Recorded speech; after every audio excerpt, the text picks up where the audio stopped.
Hi everyone, please subscribe to my channel. Blood Immortal Venerable. See playlist for other chapters and novels.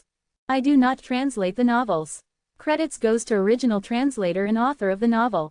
I only make it as an audiobook so it would be easier to just listen while doing other things.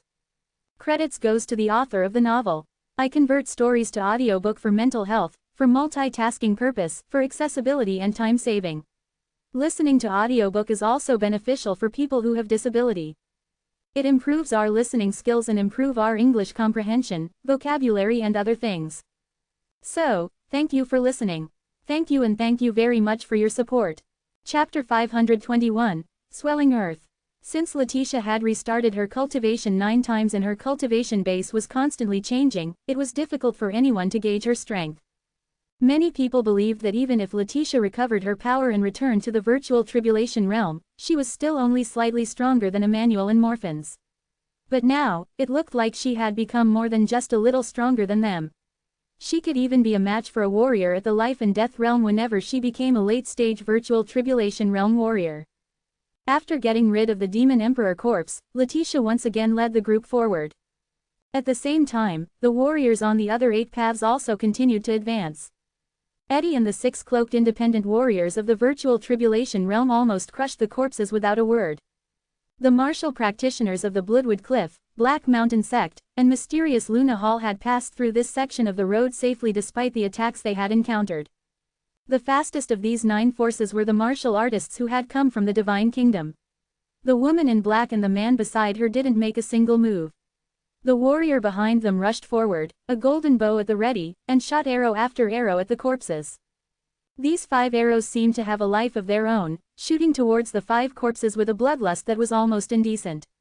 The strange thing was that after ripping through the heads of the 5 corpses, the arrows didn't weaken, instead, they devoured the corpses' energy, becoming stronger, and each split into 2. 5 arrows turned into 10, shooting towards the other 10 corpses. After absorbing the energy of the 10 corpses, the 10 arrows became 20, and then 40, 80, and then 160 arrows. The arrows finished off the corpses in a few seconds. They then merged into one sharp arrow and shot towards the Demon Emperor that had appeared at last. The arrow went through the Demon Emperor almost instantly. If the many warriors in Central Region ever saw the power of this bow, they would be speechless and envious of it. According to the characteristics of this bow, if they were to engage in a war between sects, this bow was an indefatigable advantage. As 1 arrow would turn into 2, 2 would turn into 4, 4 would turn into 8, just 1 arrow would probably be able to kill millions of warriors. I've heard a lot about Gong's transformation bow. Now I see that its reputation is indeed well deserved, another life and death realm guard said, impressed by the skills of the warrior whose family name was Gong. The martial artist who was wielding the bow smiled, and then put the bow away. The woman in black and man beside her acted as if they hadn't seen what had happened and didn't care about the conversation between the 2 life and death realm experts. Their expressions didn't change, as if this was how it should be. The 2 of them passed by the corpses piling up on the ground as they walked forward. The most unfortunate was the Yan clan, a 3rd-grade clan from Iron Salt City. It was considered a big family in the Central Region. The patriarch, Kirby Yan, was in the middle stage of the virtual tribulation realm. But other than him, the rest of the Yan family were unfortunately still in the internal elixir realm. The Yan clan had been working hard on becoming a 4th-grade clan. The enchanted lamp from the celestial tomb was a secret treasure that had passed down from their ancestors, and the Yan clan had been waiting for this day for hundreds of years. When their cultivation bases had been suppressed in the mist celestial tomb, everyone except Kirby Yan, who had the power to protect himself, had no power to fight against the corpses and thus were all torn to pieces. Only Kirby Yan survived. Kirby Yan was on the verge of going crazy, but he was alone and powerless, and couldn't reverse the situation. To top it all, the last Demon Emperor corpse had appeared. So Kirby Yan had no choice but to retreat into the tunnel. If the Yan clan did not have a virtual tribulation realm expert like him, they would be divided up by the other clans and powers within minutes, so he could not die. But when Kirby Yan walked back along the tunnel, he heard a faint voice. The ones that have entered this celestial tomb must not go back. Who was there? Kirby Yan asked, panicking at the voice. He couldn't help but run at full speed, eager to get away from it. Only through death can you have longevity. The voice kept mumbling. Kirby Yan's panic was getting out of control. Even though the tunnel was long, as a virtual tribulation realm warrior, he was able to pass quickly through it. The entrance is right in front of me. I can feel it. Kirby Yan thought. As long as he escaped the tunnel and entered the spatial passageway, he would be able to return to Iron Salt City. However, when he arrived at the entrance of the tunnel, he discovered that there was a tombstone blocking the way. A few words were neatly carved on the tombstone. They weren't difficult to read, but Kirby Yan wasn't in the headspace to identify them right now. As he ran, the life vitality in his body shone like a ray of light. Want to block my way with a tombstone? Break, burning sky fist, he shouted as he punched the tombstone. Bam! The tombstone seemed to be made of ordinary limestone, which even a bone-refining level martial artist would be able to shatter with a single punch. But this tombstone remained intact even after Kirby Yan's punch, standing firmly before him. Break, bam, break, bam, Kirby Yan was at his wit's end, unable to shatter it. He struck desperately at the tombstone over and over again. The words on it glowed a little each time Kirby Yan's fist struck it. Only then did Kirby Yan notice the words written on it: the ones that have entered this celestial tomb must not go back. Only through death can you have longevity. Next to the words was a signature: Mist. The word weighed down on Kirby Yan with the weight of a mountain. He felt his vision darken as he spat out a mouthful of blood. He heard another, "Ha ha," and turned around only to find that a large group of corpses led by the Demon Emperor corpse had followed him into the tunnel. They were now blocking the path behind him. Kirby Yan leaned on the tombstone, his eyes filling with despair. He was extremely remorseful. Why would a third-grade clan like his want to join those fourth-grade and fifth-grade sects to come here? As a warrior, he had to consider his own strength and abilities. If he wanted to compete with the top powers in the central region, he would be courting death. Zen followed Letitia, slowly making his way through the celestial tomb. Ever since they had killed those corpses, they hadn't encountered any danger. The space inside the celestial tomb was unimaginably vast. After the group had walked for about 10 minutes, they suddenly heard Emmanuel shout in surprise, "Herbal garden." Everyone followed Emmanuel's gaze and sure enough, there was a big herbal garden. No one had visited this celestial tomb ever since it had been built. If the herbal garden had immortal herbs planted in it, then their value would be immeasurable after thousands of years of growth. Letitia's face revealed the joy she felt. It would be so great if she could find the flower of life and death in this herbal garden. To her and her master, the flower of life and death was exceptionally important. The people from Cloud Hall rushed towards the garden, while Zen followed closely behind. At the entrance of the herbal garden, there was a single word etched into the ground: gift. Zen's eyelids twitched as he saw the word. What did this mean? Etiquette. A gift. The Mist Celestial Tomb was really strange. It was said to be a dangerous place, but so far the corpses hadn't been so dangerous. Even an ordinary fourth-grade sect could enter it. Besides, who would build their tomb like this? Not to mention, let a bunch of corpses guard it. However, the elders of Cloud Hall wouldn't consider all this. Perhaps I'm overthinking it, Zen thought as he walked into the herbal garden. The moment he stepped into it, all sorts of strange and wonderful fragrances wafted towards him. How fragrant, he muttered, looking around. This garden was home to all sorts of strange flowers and herbs. Perhaps because no one had taken care of them for thousands of years, the garden had become messy. This is Dragon's Smile, an elder exclaimed in surprise. Dreamland flower. It's really Dreamland flower. Another elder laughed delightedly. Meanwhile, Letitia was flying past those strange flowers and plants, but her face was gradually clouded in disappointment. She couldn't find the legendary flower of life and death. Although these medicinal herbs were expensive, they could only be used as raw material for 5th or 6th grade medicinal pills. They might not even catch Letitia's attention. Zen picked a few herbs, but they were all herbs that could stabilize his cultivation. At this, the Cyan Dragon said, Zen, the herbs in this garden are all very common, but there is one thing that's very precious. What is it? Zen asked doubtfully. Aren't the herbs supposed to be the most precious in a herbal garden? The Cyan Dragon chuckled and said, in the center of the garden is a handful of brown soil. It's valuable. Take it with you. A handful of soil, Zen said incredulously. Yes, it isn't ordinary soil, but swelling earth, the Cyan Dragon said nonchalantly. Chapter 522, The Chasm. The Cyan Dragon possessed such keen eyesight. Taking into consideration the fact that he thought plucking these herbs would not be worth it, Zen didn't think twice about it and headed straight into the center of the herbal garden.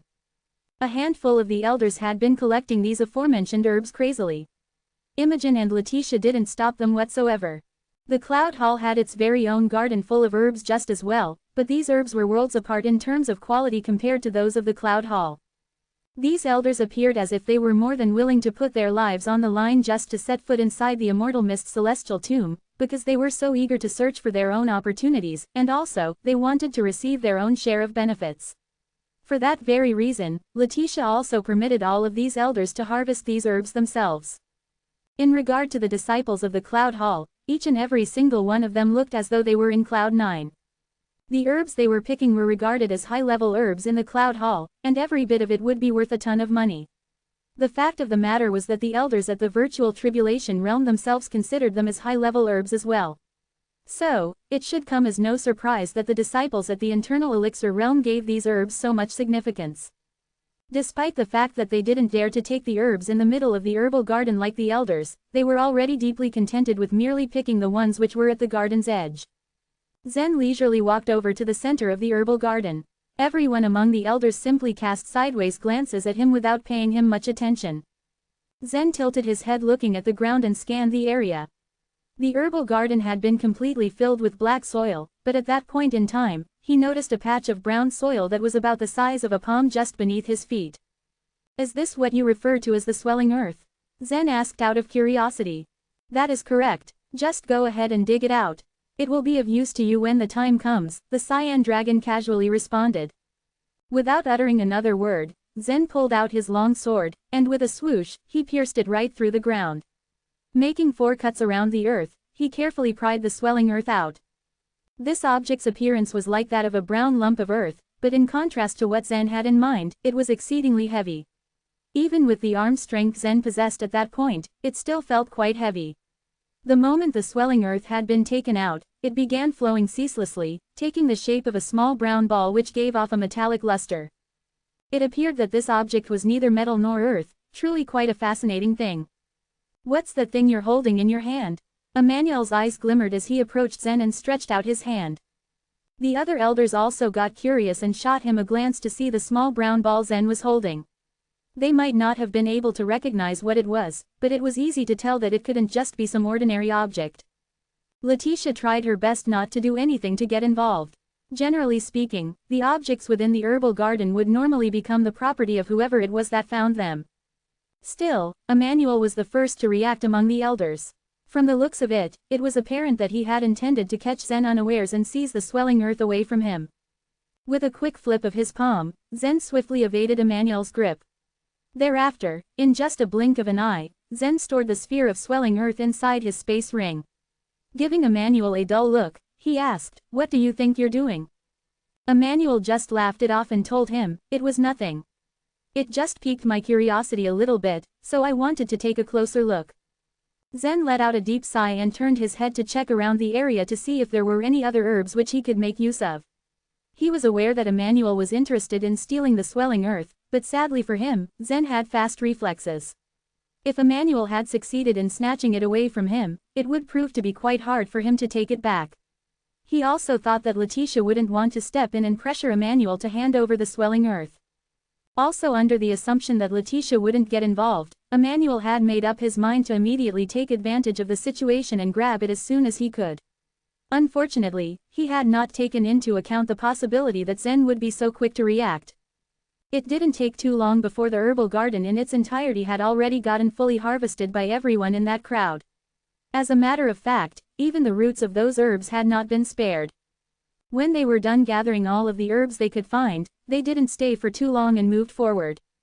At this point in time, something suddenly came to Zen's mind. He had seen the word, "gift," written at the entrance of the herbal garden. He found it quite bizarre that a herbal garden could be found in such a place, and the word, "gift," was even written on the ground as well. The only logical reason he could think of was that the owner of this celestial tomb must have intentionally designed it to be this way. Enchanted lamps, a passageway, gift. Everything seemed as though Immortal Mist himself had been enticing people to visit this place and take away his belongings.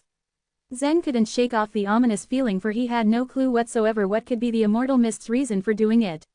Regardless of that, since he was already inside anyway, he had not much of a choice but to keep moving forward. Just a few moments after passing through the herbal garden, everyone came across a huge door.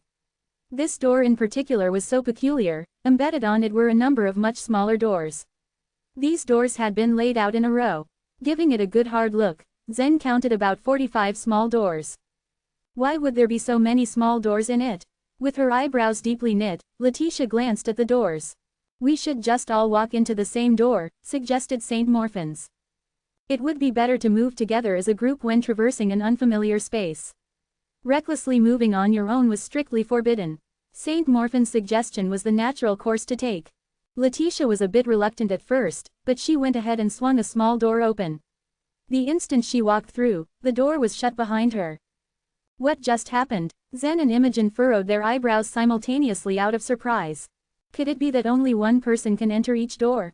Reaching out to push the door, Zen discovered that it wouldn't budge no matter what.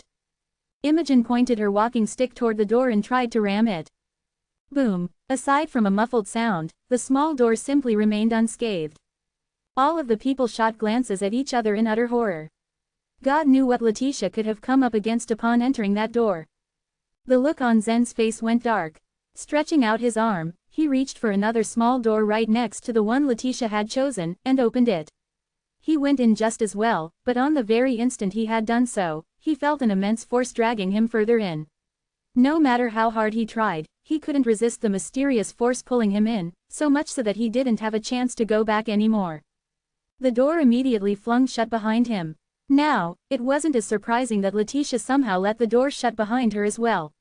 There was no way for her to go back where she came from upon walking into the door after all. At the end of it, Zen had found himself in the middle of a jet-black space. Setting aside the light shining in front of him, everything else had been swallowed by the darkness. There's nothing else I can do but to grit my teeth and keep moving forward. Zen paced forward and got himself engulfed by the darkness, with nothing but the light at the end of that passage guiding him. Soon enough, he stepped into the light and exited the dark tunnel. By then, he suddenly found himself on some kind of platform, which was about 10 feet long and 5 feet wide. Zen, Letitia's voice came from his left side. Confirming that Letitia was safe and sound, Zen was finally able to feel at ease. She was there standing on a platform right next to the one he was on. The gap between the two platforms was but a couple of feet. A mature person could probably make it through with just a single step, but the second Zen tried to walk over to where she was, an emerald green enchanted barrier stopped him in his tracks. What's the meaning of this? Zen had confusion written all over his face. Leaning over toward one side of the platform, Letitia used her fingers to inspect its bounds.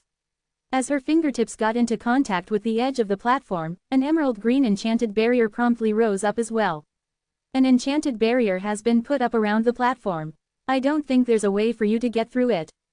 Realizing the futility of trying too much, Zen decided to examine the things around him in the meantime. They were in a massive, ring-shaped dark chasm. He tried to peer into the seemingly endless darkness, and true enough, he couldn't see the bottom at all. The only thing he could lay his eyes on was the multiple layers of the darkness, making it look as though this was actually some kind of gateway leading to perdition itself. That being said, in front of Zen, as well as to both his left and right sides, was a blanket of an emerald green enchanted barrier. Even if he were to decide that he wanted to jump straight into that darkness, he wouldn't be able to do so. This chasm could be anywhere between 4,000 or 5,000 feet wide. Upon looking around, Zen took notice of the fact that there were 9 areas somewhat identical to the one surrounding him. And within those areas, there were about 40 to 50 platforms sticking out. 9. For a while, he had been so deep in thought. The number, 9, probably stood for the 9 enchanted lamps. Taking into consideration that all of the 9 enchanted lamps had been enkindled, it would be reasonable to think that 9 powers should have entered the celestial tomb. But in spite of that, they didn't chance upon any other powers on their way there, so it appeared that they were actually heading to different paths and would eventually gather in this place at some point. With that being the case, what was Immortal Mist's intention? Could he have possibly fabricated an overwhelming death trap to lead everyone to this mysterious place? While Zen was still pondering about the situation, Imogen had also passed through the small door already, stepping foot onto a platform to the left of Letitia's. And one by one, the other members of the Cloud Hall appeared on each of the platforms. Moments after each person had filled a platform, someone suddenly showed up right in front of Zen. Septuplets of ethereal spirit, Members of the ethereal spirit sect. Then, Zen saw more people continuously appear on the platforms right in front of him. At the end of it all, he counted around 34 of them. This just showed that the ethereal spirit sect had dispatched at least 34 people to enter the celestial tomb this time. Imogen, I never would have imagined that the Cloud Hall would actually possess an enchanted lamp. The instant Xander stepped foot onto his platform, a smile crept onto his face. Imogen, albeit faintly, politely smiled back at him and responded, never in my wildest dreams had I ever thought that one of the 9 enchanted lamps would somehow end up being in the hands of the ethereal spirit sect. In all of the central region, lots of warriors had been wondering who possibly could have been taking care of the 9 enchanted lamps for the past hundreds of years. And at that point, it was clear as day that the answer to that question was about to be revealed. Zen, a somewhat playful voice called out to him from the ethereal spirit sect. Zen shifted his gaze over to where the voice was coming from and let out a feeble smile. As it turned out, it was Brent, the one who was a divine-level talent from the ethereal spirit sect. You still owe me a fight. No matter how childish the voice sounded, it was still rather coherent and firm. Shrugging it off, Zen replied, we'll see about that if the opportunity presents itself.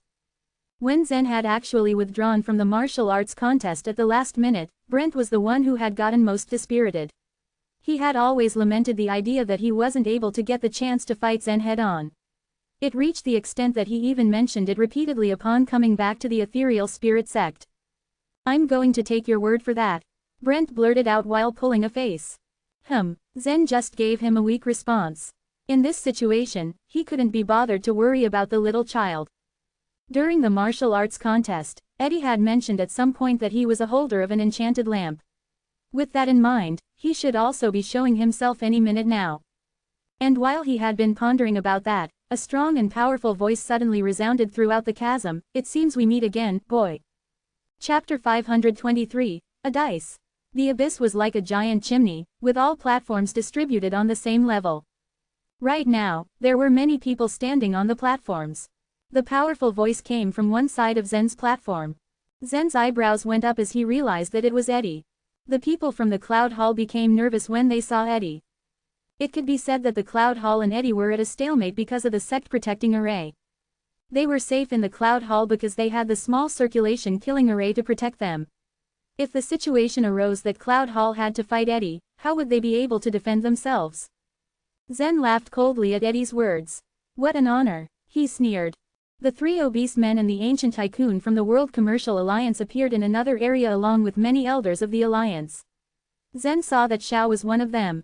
Xiao was a warrior who was already old, but had been unable to reach a higher level. Such warriors would be out searching for a lucky chance, hoping to break through and extend their lifespan. After all, a single gamble like this could result in hundreds of years of life. If the worst came to the worst, they would die. If they lived a peaceful life, however, they would also die eventually. This was something that warriors or those who had reached their level didn't want to face. Mr. Shi, Mr. Yan, Mr. Mo, Letitia greeted and nodded to the 3 heads of the World Commercial Alliance. The Cloud Hall was on good terms with the World Commercial Alliance. What was more, the Alliance's ancient tycoon had also come this time. If they were to help each other, they wouldn't need to be afraid of Eddie. The people from the Cloud Hall calmed down when they saw that those from the Alliance had arrived. Soon after, more people came. The leaders and elders of Bloodwood Cliff and Black Mountain sect also appeared on the platforms. Amidst all these, there was one strange area with only one platform being occupied, by a middle-aged martial artist who had also reached the life and death realm. The number of warriors at the life and death realm in the central region was small and this person was unknown, causing everyone to look him over, trying to measure him up. Eddie was also shocked. He felt that this warrior's strength wasn't any weaker than his. So he raised his voice to ask him, Sir, may I ask which part of Central Region do you come from? Once the warrior had made it onto the platform, he discovered that there was an unbreakable barrier around him. So he sat down cross-legged and closed his eyes, hoping to rest. Hearing Eddie's voice directed at him, he opened his eyes and looked at Eddie rather sneeringly, Ho ho. You're Eddie Kui, the evil East Lord, the strongest warrior in the Central Region, but you don't know me. Eddie frowned. That was not a compliment. There was even a hint of provocation, but sadly, Eddie had no idea who this person was. The middle-aged warrior smiled coldly and said, I ran 8,000 miles day and night because 4 million people were after me. I wonder if Eddie, the Ethereal Spirit Sect, the Cloud Hall, and the World Commercial Alliance remember me." Almost everyone's eyebrows shot up, their eyes bugging out of their sockets in disbelief. Letitia pursed her lips as she said coldly, "So it's him." "Who is he?" Zen asked, baffled at this. 8,000 miles, 4 million people. Poison King, Simon Wu. Back then, he was only at the virtual tribulation realm. As he obtained the secret book, the scripture of 5 poisons, he was chased down by many warriors of the central region. The World Commercial Alliance had teamed up with many major sects and offered a reward of millions of Supreme Life Vitality crystals. A warrior who found clues about Simon would also receive a rich reward, so people throughout the central region began to hunt him down. But he had practiced and mastered a lot of poisoning martial arts according to the scripture of 5 poisons. He was hunted for more than 8,000 miles by millions of warriors. But he was still able to escape in the end, Letitia whispered. "But I didn't participate in the hunting because I was still young back then." "You were still young at the time. How old are you now, Tia?" Zen suddenly asked. Letitia glared at Zen, replying defiantly, "I'm older than you. That's all you need to know." Zen grinned at Letitia's obvious anger and embarrassment. Eddie smiled coldly, "So it's you. I have never thought that you could actually pick up the pieces of your life after you escaped. After you used the world's most poisonous technique to escape from my attack, I knew that you were a very lucky person." "Impressive. Cut the garbage. I was forced into the dreamy swampland by you and had to live the life of a savage there. As time went by, I became someone who was barely alive. Once I obtain the legacy of Mist, I will massacre the entire central region, exterminating all the 4th and 5th grade sects, and establishing my own sacred place," Simon said coldly. Eddie raised an eyebrow, but he only chuckled, and did not say anything. Although Simon was very strong, he could not match Eddie. Moreover, this guy was not targeting him alone. He obviously hated the Ethereal Spirit Sect, the World Commercial Alliance, and the Cloud Hall to the core. Why would Eddie have to bear his anger alone? The members of the Ethereal Spirit Sect, the Cloud Hall, and the World Commercial Alliance all looked vigilant. The conflict from back then was still fresh in their minds, and Simon's appearance was not good news for them. 2 more people appeared on the platforms, a woman, who was dressed in black, and a handsome man. The woman in black had only reached the primary level of the virtual tribulation realm, while the handsome man was at the mid-level of the virtual tribulation realm. They looked around arrogantly as they appeared on the platforms. The woman said disdainfully, "Are they warriors of the Sky Northern region?" Sky Northern region? Eddie, who was the closest to the woman, was taken aback at her words. "You are from a divine kingdom." Eddie's words attracted the attention of everyone in the central region. There were actually martial artists from the divine kingdom present here. This meant that one of the 9 lamps was in the divine kingdom. "And, you have no right to ask me questions," the woman said coldly. Eddie's face darkened, his face contracting in anger as he stared at her. "What did you say? She called you an ant. What's wrong with that? I think it's an honorific title. You should feel honored," the handsome man said with a sardonic smile. A surge of energy erupted from Eddie's body, but was blocked by the jade-green barrier at the side of the platform. Eddie had suffered too many setbacks these past days. Zen had killed Marilyn before Eddie's eyes in the martial arts contest. After that, he had hidden behind the Cloud Hall's sect protecting array to humiliate him. Now, 2 juniors at the virtual tribulation realm had called him an ant. How could Eddie tolerate all this? "Aren't you afraid of death?" Eddie said coldly. The man and woman sneered, and then the woman said, "You, an ant in Sky Northern region, want to kill me? I don't think you can." As other warriors heard her words, their expressions darkened. These 2 people from the Divine Kingdom weren't easy to deal with. Moreover, they weren't targeting only Eddie, but all of the warriors in the central region. But one of them was at the primary level of the virtual tribulation realm, and the other was at the middle level. Why were they so haughty? Both looked very young, and their skeletal ages probably weren't too old. They were highly talented, but in terms of strength, they were probably not a match for any of the 4th grade sects present. As the woman finished talking, several warriors dressed in black appeared beside them. They had surprisingly reached the life and death realm. Zen shook his head and said, "No wonder they're so confident. It turns out they've got a bunch of warriors at the life and death realm to protect them." The black-clothed warriors didn't say a word once they had appeared. It looked like the man and woman were to lead this force. Those warriors were scaring Eddie too. The members of the 8 forces stood on the platforms surrounding the abyss. They all looked at the last area, which was still empty. None of them knew that the last area belonged to the Yan family of Iron Salt City. But sadly, the corpses had eliminated the entire Yan clan. Everyone present was guessing, looking around, or discussing through their life vitality, wondering what would happen next. No one could understand why the celestial tomb was designed this way. What was that immortal mist trying to do? Just as everyone was trying to figure things out, a ball of light appeared in the middle of the abyss.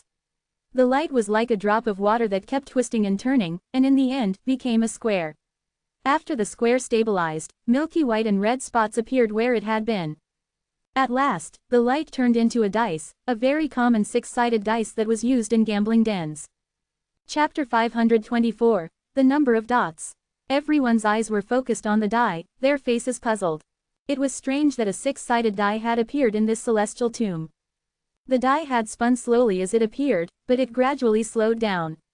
It finally came to a standstill, floating in the air and not moving one bit. As everyone looked on in puzzlement, a ray of light shot out from the die. It was like a pointer, moving on the level curve and sweeping past everyone. It passed by the people of the Bloodwood Cliff, the ethereal spirit sect, Zen, Letitia, and everyone else. The light rotated faster and faster, and when it reached a certain speed, it slowed down and finally stopped at the platform where an elder of the Black Mountain sect stood.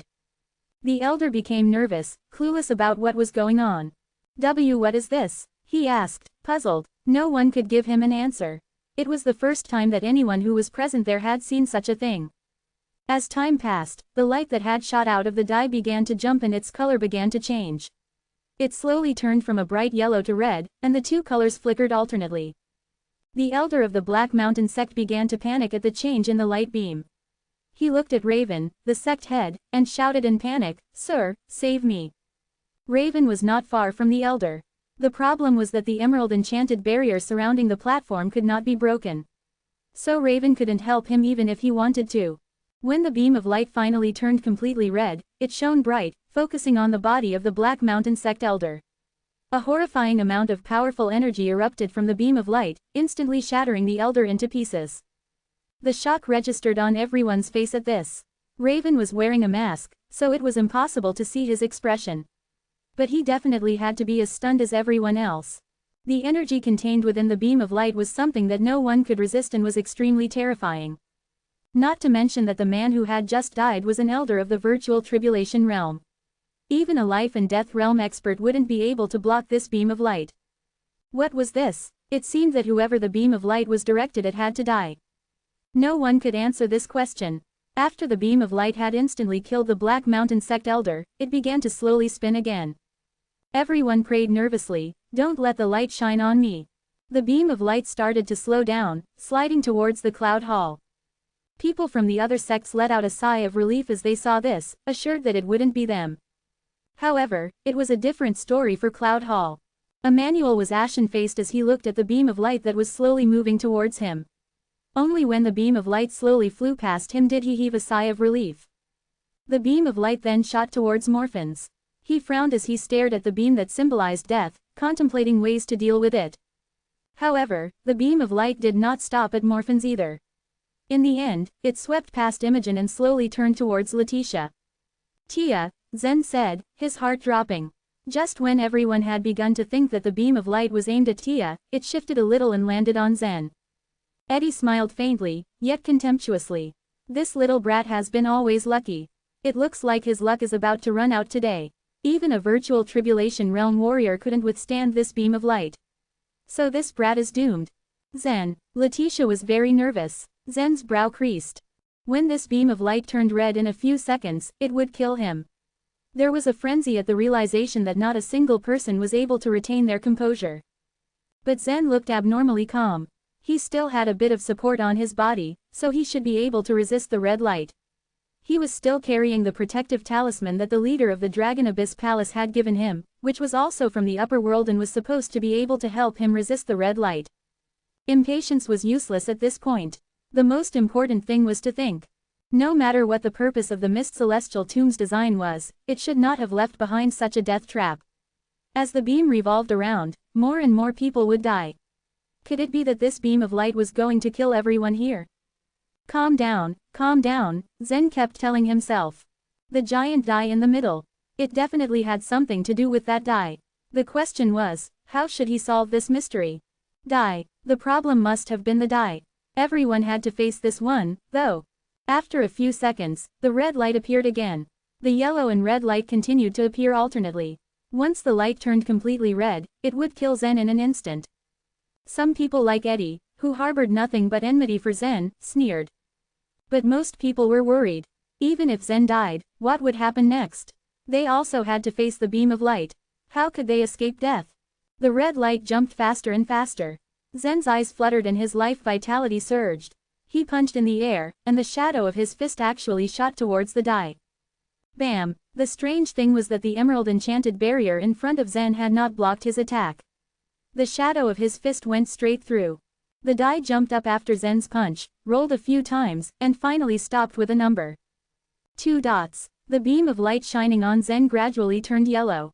Is everything alright? This scene brought joy to everyone's hearts. Letitia exhaled deeply. Zen was indeed unusually lucky. It turned out that the trick was to hit that giant die in the middle, but I don't know why. That elder from Black Mountain sect has died pointlessly. It was his own fault. He was too stupid to know that he should attack the die in the middle. Everyone was discussing these events among themselves. Although Zen had survived, they still could not understand what exactly the purpose of the design for the Mist Celestial tomb was. Right after the die showed the 2 dots, the emerald enchanted barrier before Zen disappeared and 2 discs appeared in front of him. The answer dawned on Zen as he looked at the 2 discs. So that's how it is. Attacking the die in front of us will allow us to move forward based on the dots we have.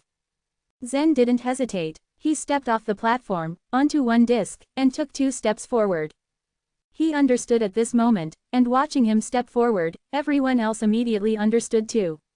Now that they had an understanding and a plan, they became much calmer. They just had to attack that die and get a number. They could then take a number of steps according to the die to walk forward. They were relieved, and when the beam of light began to spin again, they weren't as nervous anymore. After Zen had taken 2 steps forward, the beam of light began to spin again. It spun continuously and finally landed on Brent, a disciple of the ethereal spirit sect.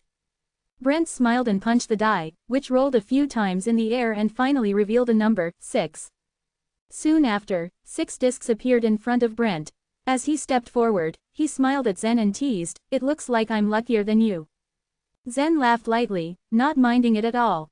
Soon, the beam of light rotated for the 4th time, and it landed on an elder of the mysterious Luna Hall. The elder smirked and also threw a punch.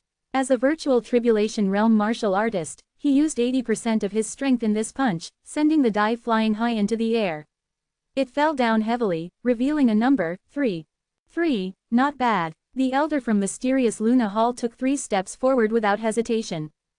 However, just as he stepped onto the 3rd disc, the disc suddenly changed color from translucent to a fiery red. "Blazing Thunder Prison," a faint voice said. Pop! A ball of intense flames suddenly exploded around the elder, and at the same time, purple lightning bolts descended from the sky, one after the other, with cracking sounds. The bolts of lightning were like mad snakes as they burned the elder down. After a long time, the flames and lightning finally disappeared. There was only charred coal left on the 3rd disc. Everyone was horrified all over again. Chapter 525, Throw the Dice Again. It had been a mistake to assume that they would be able to pass through the abyss safely by just throwing the dice. Everyone had greatly underestimated the situation they were all in. The fate of the mysterious Luna Hall's elder was a clear wake-up call for all of them present. Passing through the abyss wasn't to be taken lightly. The discs served as deadly traps that might come out at any time and cost them their lives. The Blazing Thunder Prison that had appeared earlier had been so powerful that even a life and death realm master wouldn't have the confidence to resist it. It was a game of chance. As the beam of light continued spinning, several more people threw the dice and walked further towards the abyss. Fortunately, none encountered the Blazing Thunder Prison. A few more made the gamble. Someone got the number 1, and another got the number 5. Soon enough, the beam of light pointed at Letitia. Letitia shot the dice with a hit from her palm, watching as it rolled on the floor and stopped at the number 4. 4 discs suddenly appeared in front of her. 3 were transparent while the 4th was a rich, emerald green. The appearance of the emerald green disc made her hesitate. Just now, the mysterious Luna Hall elder had stepped onto the fiery red disc, triggering the blazing thunder prison. Who knew what was behind the emerald disc in front of her? However, opportunity was always accompanied with risks.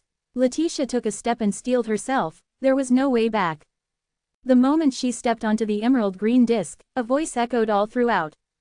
Light of longevity. You are rewarded an extra 500 years of lifespan. It said as green light shot out from the disc and enveloped Letitia. Reward. Zen murmured with astonishment. The realization hit everyone hard and their eyes were then filled with green envy. After the violent punishment of blazing thunder prison earlier, nobody would have thought that the emerald disc that had presented itself in front of Letitia would contain such a generous reward. 500 years of lifespan.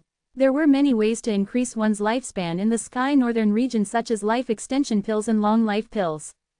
Unfortunately, extending one's life this way was not so easy nor simple.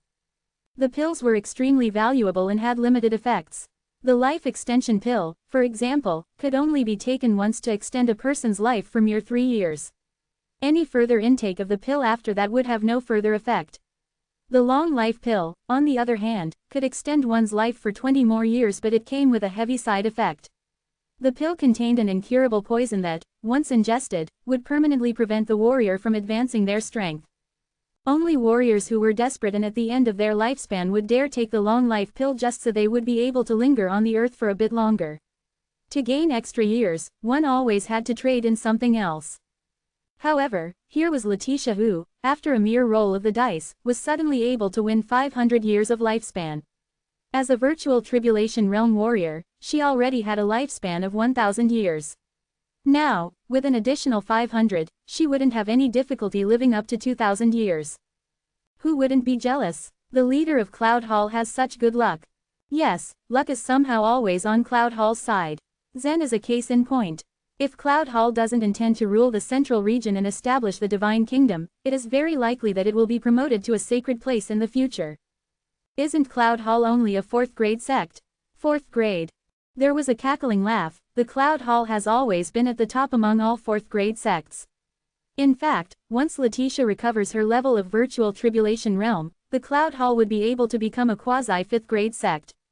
Don't they now have a sect protecting array that can kill life and death realm masters? With such amazing strength, isn't Cloud Hall already a 5th grade sect? The conversation was lively and a lot of the warriors were intent on getting their say with regards to their opinions on Cloud Hall. Letitia on the other hand was glowing with joy as soon as the green light disappeared. Congratulations to the leader of Cloud Hall for having such good fortune, the ancient tycoon of the World Commercial Alliance said with a smile. Letitia returned his good nature. Thank you, she said with a soft voice. She then glanced at Zen. In truth, he was the first person she looked at as soon as she heard the announcement. With only steps away from each other, she had expected him to praise her good luck, but that wasn't what she heard when he suddenly came over. 500 years of lifespan. Tia, I really want to know how old you are now. Letitia only replied with a scathing glare. Realizing that the discs not only contained punishment but also had the potential for great rewards, the warriors easily became excited. For warriors, danger was nothing strange to them. However, danger was often followed by opportunity. Whether or not you obtained this opportunity would be highly dependent on your luck, strength, and perseverance. This was how they all saw the world from the moment that they stepped onto the path of martial arts. The blazing thunder prison had been terrifying, but the opportunity was even more tempting. After Letitia, the beam finally landed on Eddie. Stretching a finger, Eddie lightly snapped it towards the dice and watched as it showed a 5. 5 discs then appeared in front of Eddie, with the final disc the color of pitch black. The appearance of the black disc filled Eddie with a heavy sense of foreboding. Zen, on the other hand, felt his heartbeat racing. Black was often a color for something ominous. This disc might carry a terrifying punishment that could kill Eddie. This is an opportunity, Zen thought to himself. Although he had no idea where Eddie had hidden Yan or how he treated her, as long as he was out of the picture, there was already a huge possibility of him getting his sister back. Alongside the influence Cloud Hall had, no one in Central Region would dare capture Yan and he'd be able to take her back. The ethereal spirit sect and the World Commercial Alliance would not intervene in this matter. Eddie snorted but took 5 steps forward nonetheless. Black illusion. As soon as the voice was heard, a black orb burst forth and enveloped Eddie with a black mist. Everyone could see the mist form into all kinds of phantoms. This illusion is so powerful.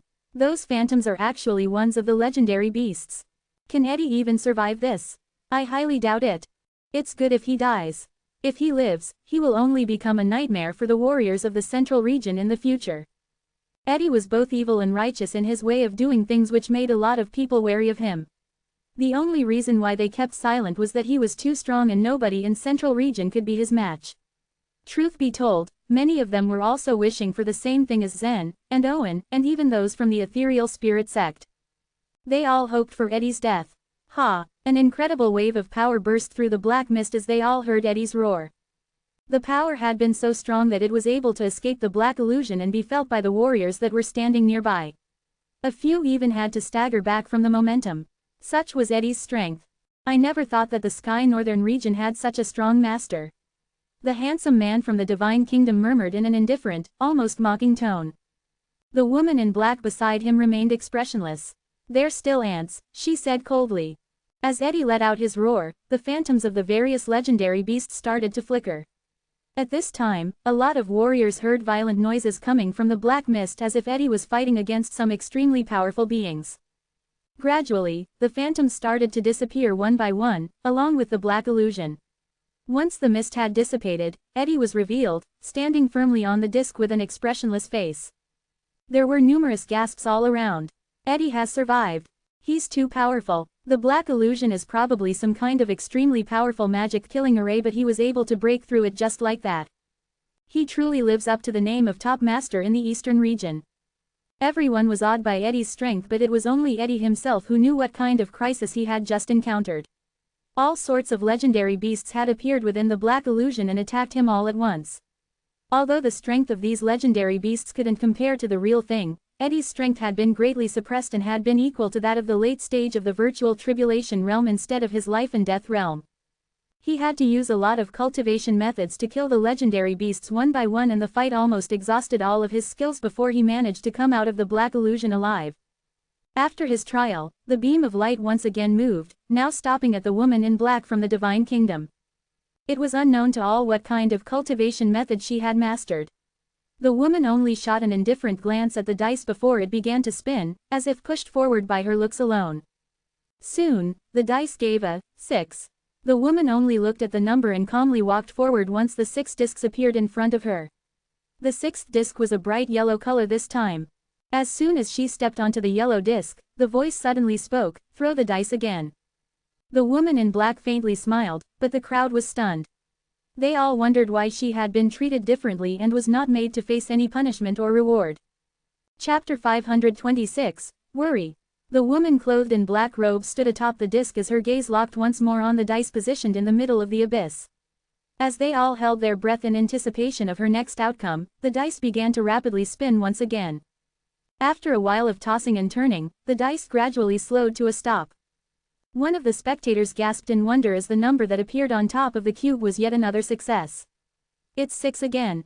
How is she so lucky?"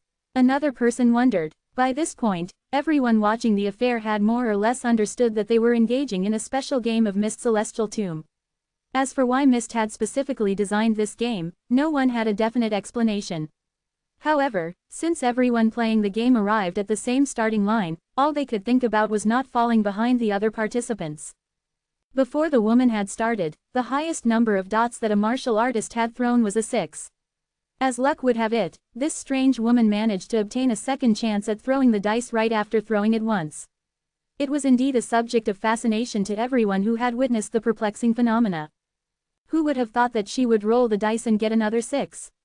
An onlooker contemplated by himself as he scratched his chin absent-mindedly. Not a long moment had passed by when another 6 discs appeared in front of the nonchalant woman dressed in black. Moreover, the last disc that emerged seemingly still had a faint golden glow surrounding it, as if a halo of yellow light had encircled the object. Glancing at the newly materialized disc, the woman casually strode towards it without preamble. Immediately after she had fully stood on it, that voice rang out again. "Throw the dice again." Upon hearing this, almost everyone in the arena had groaned in great displeasure. "Really, again?" One of them grumbled in dissatisfaction and palmed his forehead. It seemed to be the case that they were having the same realization, this woman appeared to be even luckier than Letitia. Perhaps, is she cheating? A member of the audience whispered conspiratorially to the person standing beside him. That would be impossible since this tomb was set up by an immortal. It is literally impossible to cheat here, the martial artist near him confirmed as he tapped his foot impatiently. Maybe these people from the divine kingdom have grasped some trick that we do not know about. Otherwise, how else would they have such good luck? As his ears picked up on the doubtful conversations from the people around him, the elegant man scoffed and rolled his eyes.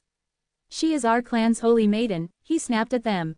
How can her luck even be compared to you ants? The man insulted, his face adorned with a confident sneer. The admittedly handsome man's sudden assertions seemingly offended all the martial artists in the central region. As they all turned away from the self-assured male with disdain and annoyance, the fighters started to avoid speaking too loudly in his presence. Zen covered his mouth bemusedly as he smiled faintly at the exchange. Such a typical conversation never failed to entertain him. Perhaps it was unusual for the elders and heads of large sects to have a first-hand experience of being provoked and blatantly looked down upon just like the man had recently done. However, Zen knew more than anyone else at the tomb that it was pointless to give too much unnecessary attention to a bumbling overconfident idiot. After having encountered too many people who exhibited the exact same kind of behavior, he had almost completely grown insensitive to this kind of stupid provocation. When Perrin had deeply aggravated him before, Zen immediately became frustrated and found himself not being able to restrain his anger as much as he could now. However, meeting such like-minded fools for the past few years enabled him to let go feelings of ire and infuriation, as Zen now settled with mild exasperation when dealing with them. The young man's experience for the past few years did not only help him strengthen his physical capabilities and power, but also help him grow with emotional and mental maturity. Glancing briefly at the proud man amidst the scattered martial artists, he smirked at himself and shook his head. Every single guy that had the same attitude was one and the same through and through. They would be that sort of person who would only beg for mercy if they were suddenly slapped hard across the face. Until that moment when they had realized that they were worth close to nothing, their words would always be exceptionally sharp and close to being tyrannical. Therefore, when Zen had heard the loud booming voice of the confident man's words, he did not bother to react at all. While the commotion with the baseless dignified man was happening, the beam of light in the middle from the dice began its process of spinning again. Apart from Letitia and the Holy Maiden from the Divine Kingdom, there were a couple of other individuals who had received good rewards. An exhibit of this would be the disciple of Ethereal Spirit sect having obtained a golden page from the contest. Although no one was too certain of what the purpose of the golden page was, they had guessed that the page might be about some kind of special cultivation method, or maybe it might actually be a treasure in itself. However fortunate Letitia, the woman in black, and some other people might have been, they could not deny that more warriors were being punished. The Bloodwood Cliff, even the Black Mountain sect, as well as the mysterious Luna Hall had distressingly lost 6 people each in the first round itself.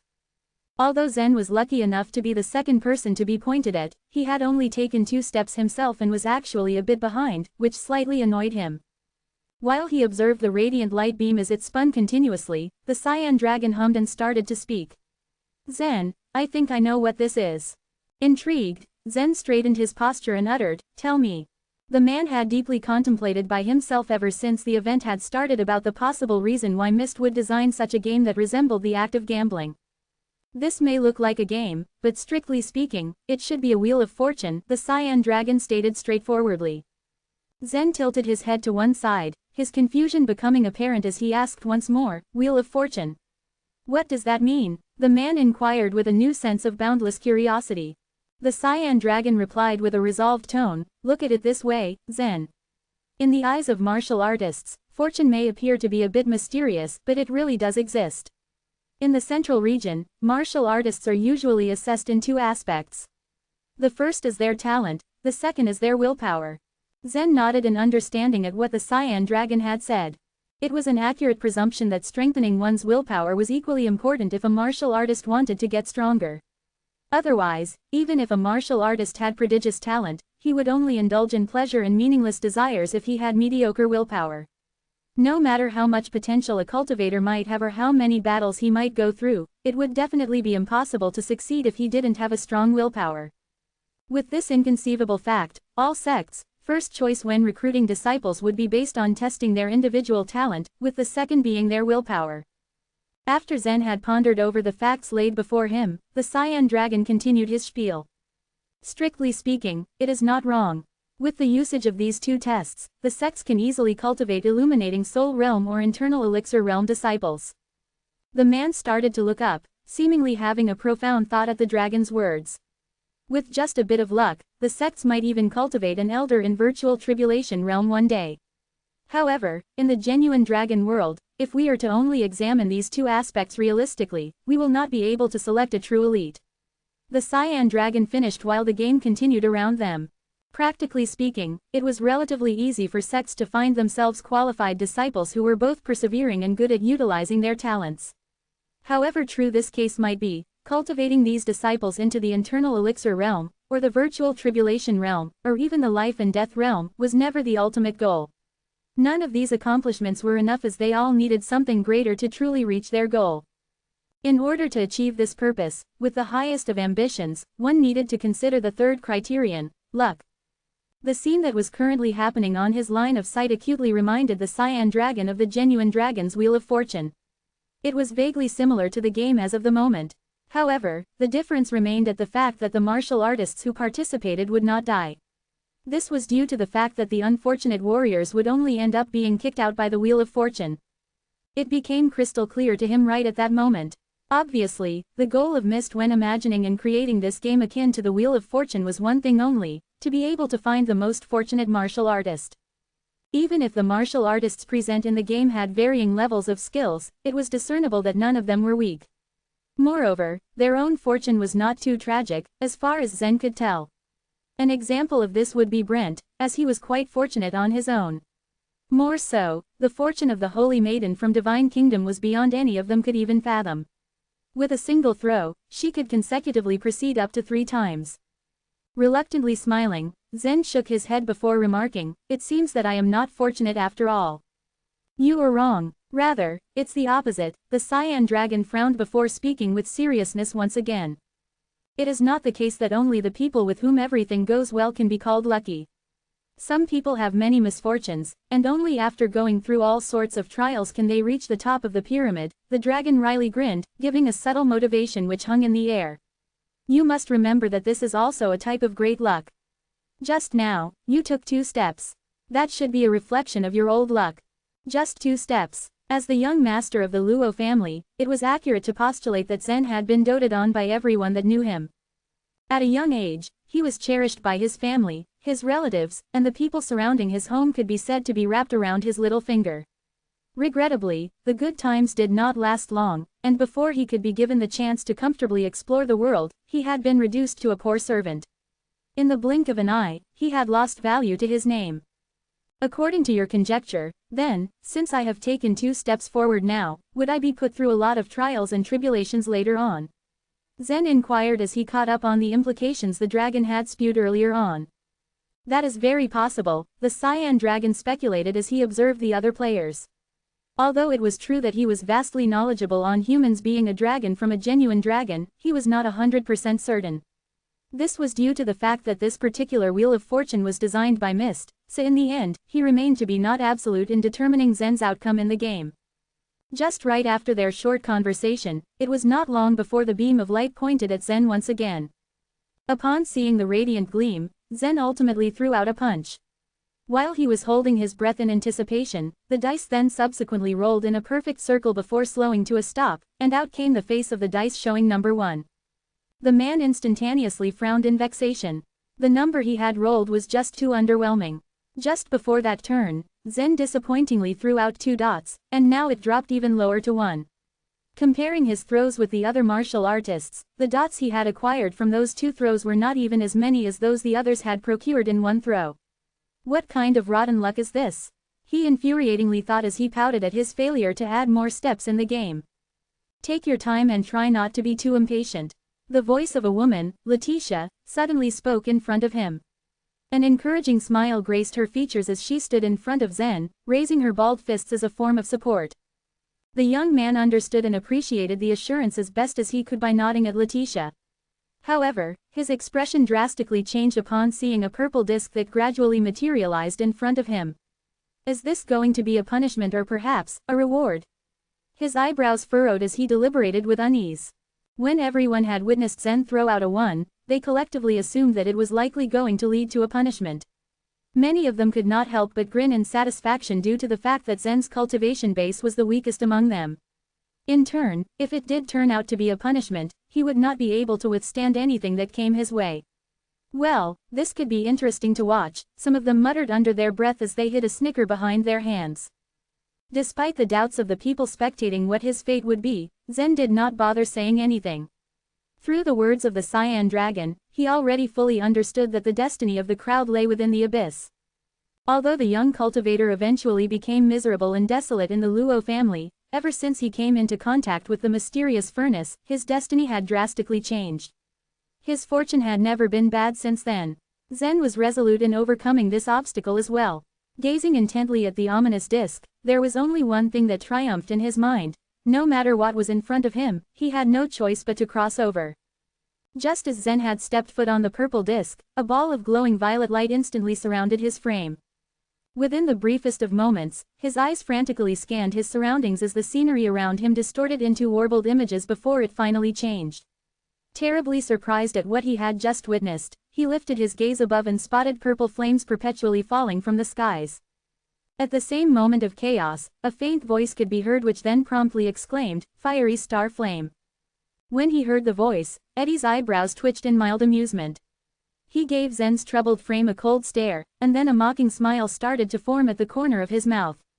The man inaudibly pondered while leaning his head on his palm, "This brat. Lady Luck is not on his side today after all." Only those who had experienced the punishment could even fathom how difficult it was. In fact, up until that moment, the only person who had survived the merciless sentence was Eddie. It appeared to be the most challenging occurrence to ever befall them, as all the other warriors who had gone through the punishment inevitably died except him. The man, full of mirth and satisfaction, crossed his arms against his chest and icily looked at him with a half-lidded gaze. He was definitely sure that Zen would not survive this encounter. "I plan to kill you with my own hands, but you will die here as you turn into mere ashes scattered in the wind and at the bottom of our feet. This is the best you can hope for, right?" Despite his tone exuding indifference and callousness as he muttered to himself, Eddie was greatly satisfied deep down with the death of one of his enemies. The two cultivators, Letitia and Imogen, glanced warily at each other. It seemed that they were both having the same concerns regarding the young man who was about to face his punishment. They did believe in Zen's luck, but at the same time, they were uncertain about him being able to withstand the burning of the fiery star flame. Amidst the anxieties Letitia was harboring in her heart, she could not help but worry over Zen's fate. Chapter 527, Fiery Star Flame. The Immortal did have special means and methods far beyond the imagination of the practitioners from Central Region. Even the virtual Tribulation Realm elders struggled under various punishments and most of them perished quickly. However, the rewards they received were also incredible. Granting 500 years of lifespan as a reward in a single go was something that only a legendary immortal could do. I've never even heard of fiery star flame before. I wonder what kind of flame it is. Whatever it is, Zen is going to die anyway, judging by the intensity I can see even from here. It's a pity, you know. Our Bloodwood Cliff was considering hiring him to build a sect-protecting array. We have even decided on a quite big budget. Why is Zen so unlucky? Brent pursed his lips. He hadn't expected that Zen would have to face his punishment after a mere 3 steps. Even Dylan from the World Commercial Alliance frowned and remarked, "I can see that his aura is vigorous and auspicious, and his karmic luck is extremely good. To be honest, even I have never seen anything like this before. I don't know why he has suddenly gotten so unlucky here." The ancient tycoon looked at Zen, who was surrounded by purple lights at the moment, and smiled faintly. "It is true. This kid's fortune is indeed very strong. But a single moment's luck doesn't mean anything. Only a lifetime's luck is the true luck." Dylan didn't say anything, but in his heart, he was thinking, a lifetime's luck. Not a chance. He will have to survive this punishment first. Watching the purple flames float around him in midair, Zen squinted his eyes. His spiritual weapon body hadn't advanced any level for a long time. Although the red dragon had helped him to forge his body, he had taken the path of body refining. To the untrained eyes, the two methods seemed to be quite similar to each other, but in reality, they were two completely different paths. Zen had chosen to refine his body with abnormal flames before, but it was hard to find abnormal flames. Before today, Zen had encountered a few types of abnormal flames, but none of them had ever had any effect on him. For example, in Cloud Sect, when he had encountered the flames from Mac's magic array, they had activated his physical body, but it seemed that his body was rejecting the flames instead of absorbing them. Clearly, not all flames in the world were good enough to be used for body tempering techniques. These flames should be just what I need, Zen thought as he narrowed his eyes. Although the fiery star flames seemed to be light as a feather and were like numerous strings woven of flowers as they gently descended towards Zen, he could already feel the terrifying power within them before they even touched him. In the past, only after Zen's body had been completely incinerated by the abnormal flames would he notice any change on his skin. His body would gradually turn red, and a golden vortexes would appear on his skin. But this time, even while the flames were a good distance away from him, some golden Sanskrit had already covered Zen's skin. Much before the flame touched him physically, the Sanskrit turned into numerous vortexes that erupted with a fierce traction force. His body began to throb and he suddenly realized that the throbbing was actually a very strong and fierce desire to get close to the fiery star flame. What's going on? When he would not move towards the flame, the strong traction force attracted the flame itself from a distance and very soon, not one string of flame was left out. Noticing everything that was going on, Zen stood upright on the ground, and allowed the fiery star flames to enter his body. Apart from a dazzling golden light surrounding him, his body had completely turned red, as if he was a statue that had just been cast using molten metal. However, for some reason, Zen didn't feel too uncomfortable at the moment. Instead, he felt as if a sense of laziness and comfort had fallen on him. After a long while, the fiery star flame finally stopped falling above Zen's head. Only then did the light on his body slowly fade away, and with it, the purple light surrounding Zen also gradually dissipated. Alas, he has probably turned into a pile of ashes. Him dying here is indeed quite a tragic incident. The most talented runic expert in the history of Central Region only left one piece of work in the world and then died. What a pity. It isn't too surprising, though. Generally speaking, a martial artist with this sort of monster-level talent either has great luck in the world or faces great doom. The heavens cannot tolerate anything else for him. A pity that this boy should belong to the latter. Letitia looked at the fading purple light, where Zen was standing, and clenched her fists tightly. Of course, she had investigated Zen before and knew that Zen's physique was very special. In Cloud Sect, his physique had been comparable to a spiritual weapon, invulnerable to swords and spears, and could even bear the burning effects of fire. However, it was likely that the flames Zen could withstand were nothing compared to the fiery star flame. Therefore, she wasn't so sure about whether Zen could withstand the fiery star flame or not. Letitia had initially opened her eyes wide and was staring at the purple light. However, all of a sudden, she turned her head, her face completely red. What was that? Once the purple light had completely dissipated, Zen was sitting upright on the round disc, safe and sound. However, he was completely naked.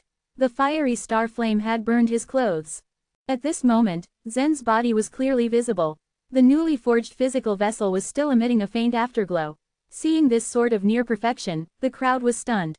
This brat, how did he do that? What did he do? Look, his body wasn't damaged at all. The flames were unable to harm him even a bit. Yes, I don't get it. Even if Zen was a life and death realm expert, he would still have been injured while trying to resist the fiery star flame. Even in the best possible scenario, he wouldn't have ended up like this after his encounter, with all his clothes burnt out and his body completely fine. But somehow, I get the feeling that the aura from Zen's body has become even stronger. Apart from Letitia, all the other warriors were looking at Zen in shock and surprise, including Lady Poisonblood and the Holy Maiden of the Divine Kingdom. The Holy Maiden of the Divine Kingdom looked at Zen, who was sitting not far away. For the first time now, there was surprise on her face. It was just as the elegant man had said. In her opinion, everyone here was lowly like an ant.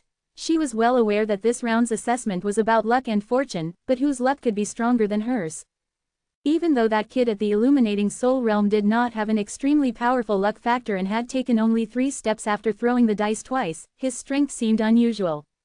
Besides the Holy Maiden, the handsome man, and several other martial artists from the Divine Kingdom were also stunned. As an Illuminating Soul Realm practitioner, once he had entered the Mist Celestial Tomb and been suppressed by the energy that haunted its heirs, Zen should only have been a nature creature, right? How could he possibly block the fiery star flame? Even a life and death realm warrior would have found it difficult to resist the fiery star flames. Therefore, it seemed extremely impossible that Zen could pass through the punishment of the fiery star flame without being harmed at all. Although the martial artists from the central region were also surprised, the shock on their faces was not as intense as the people from Divine Kingdom. Before today, Zen had already displayed his ability to challenge opponents on much higher levels of cultivation. Therefore, the central region had already come to know of his monstrous strength and no longer treated him as an ordinary illuminating soul realm warrior. However, even if Zen was comparable to an internal elixir realm cultivator, how did he manage to endure the fiery star flame? Even a virtual tribulation realm elder couldn't endure it, so how did Zen survive? I guess one can only say that this kid is completely unpredictable and can surprise you when you least expect him to. Dylan laughed as he shook his head. Eddie was calm. It did not matter to him whether Zen was dead or not, Eddie would always see him as a dead man. No matter what happened, he had to kill Zen. Sitting right where he was, Zen glanced at his chest before getting up.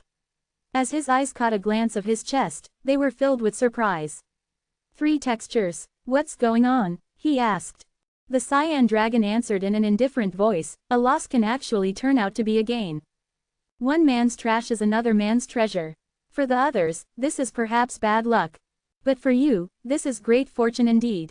The true fortune does not lie in the smoothness, but in the overflowing adversity. Truly fortunate people are able to turn all adversity into their own opportunity. The fiery star flame is a fire that is used specially to temper the stars. It is extremely beneficial for your body. But sadly, you did not get the full benefits this time. Your body should have directly become a sacred weapon. But that did not happen. You got so close. These are 3 fairy textures. I now have a top-grade fairy weapons physique. A look of ecstasy appeared on Zen's face. Because of the existence of the black fire, it was not difficult for Zen to obtain the heavenly essence.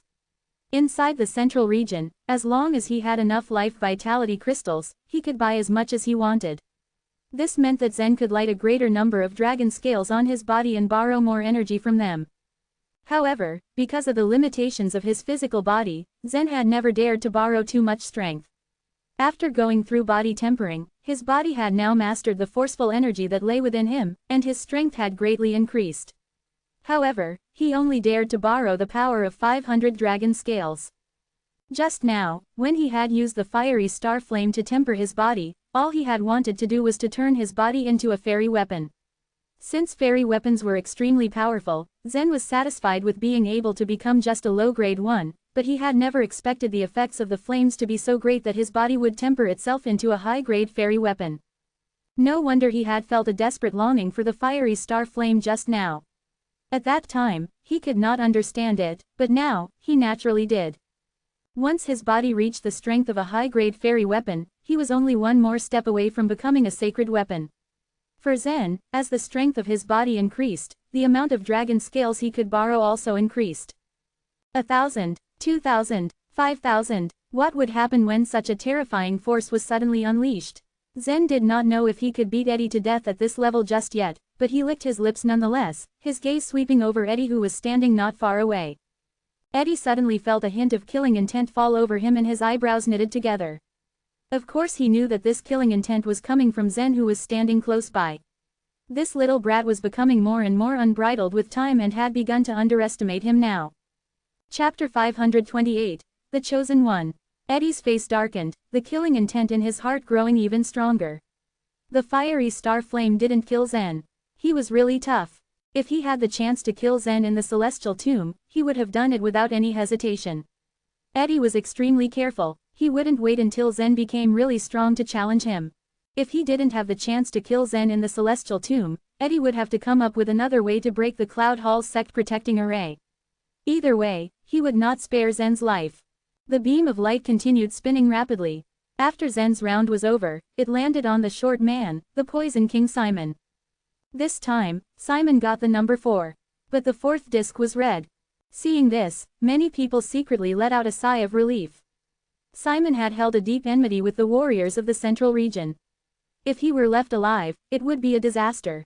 However, he was a life and death realm master, so it still remained to be seen whether he could get through this time. Everyone assumed that the red disc meant that it was some kind of a punishment for Simon.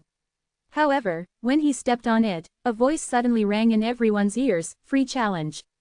What? Free challenge? So does that mean Simon can challenge whoever he wants? This is worrying. There are too many people who have offended him back then in the central region. Many warriors' faces fell. They had thought that Simon would be punished, but instead he was being given the right to challenge anyone he wanted. The ancient tycoon of the World Commercial Alliance looked calm. He did not seem to be worried about Simon choosing him. But the three fat leaders of the World Commercial Alliance didn't look good. With the three of them working together, they could take on a life and death realm warrior. But if they fought alone, none would be able to defeat Simon.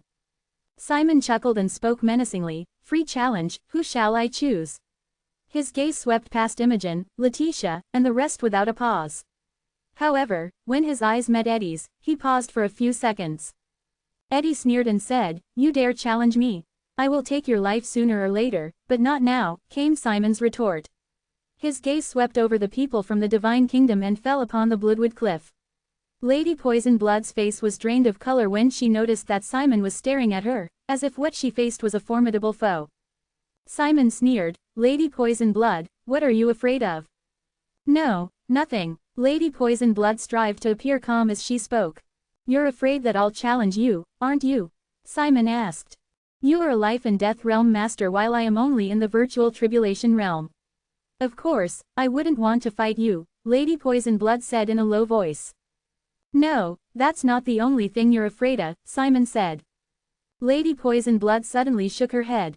I don't understand what you're talking about. Back then, I was being hunted down by the several sects because I had the scripture of 5 poisons. The world of warriors is a cruel one, I can understand that, but whether it is the ethereal spirit sect, Cloud Hall, or the World Commercial Alliance, they only targeted me but not my family. I wonder if Lady Poisonblood has ever heard the saying, never take revenge on somebody's family.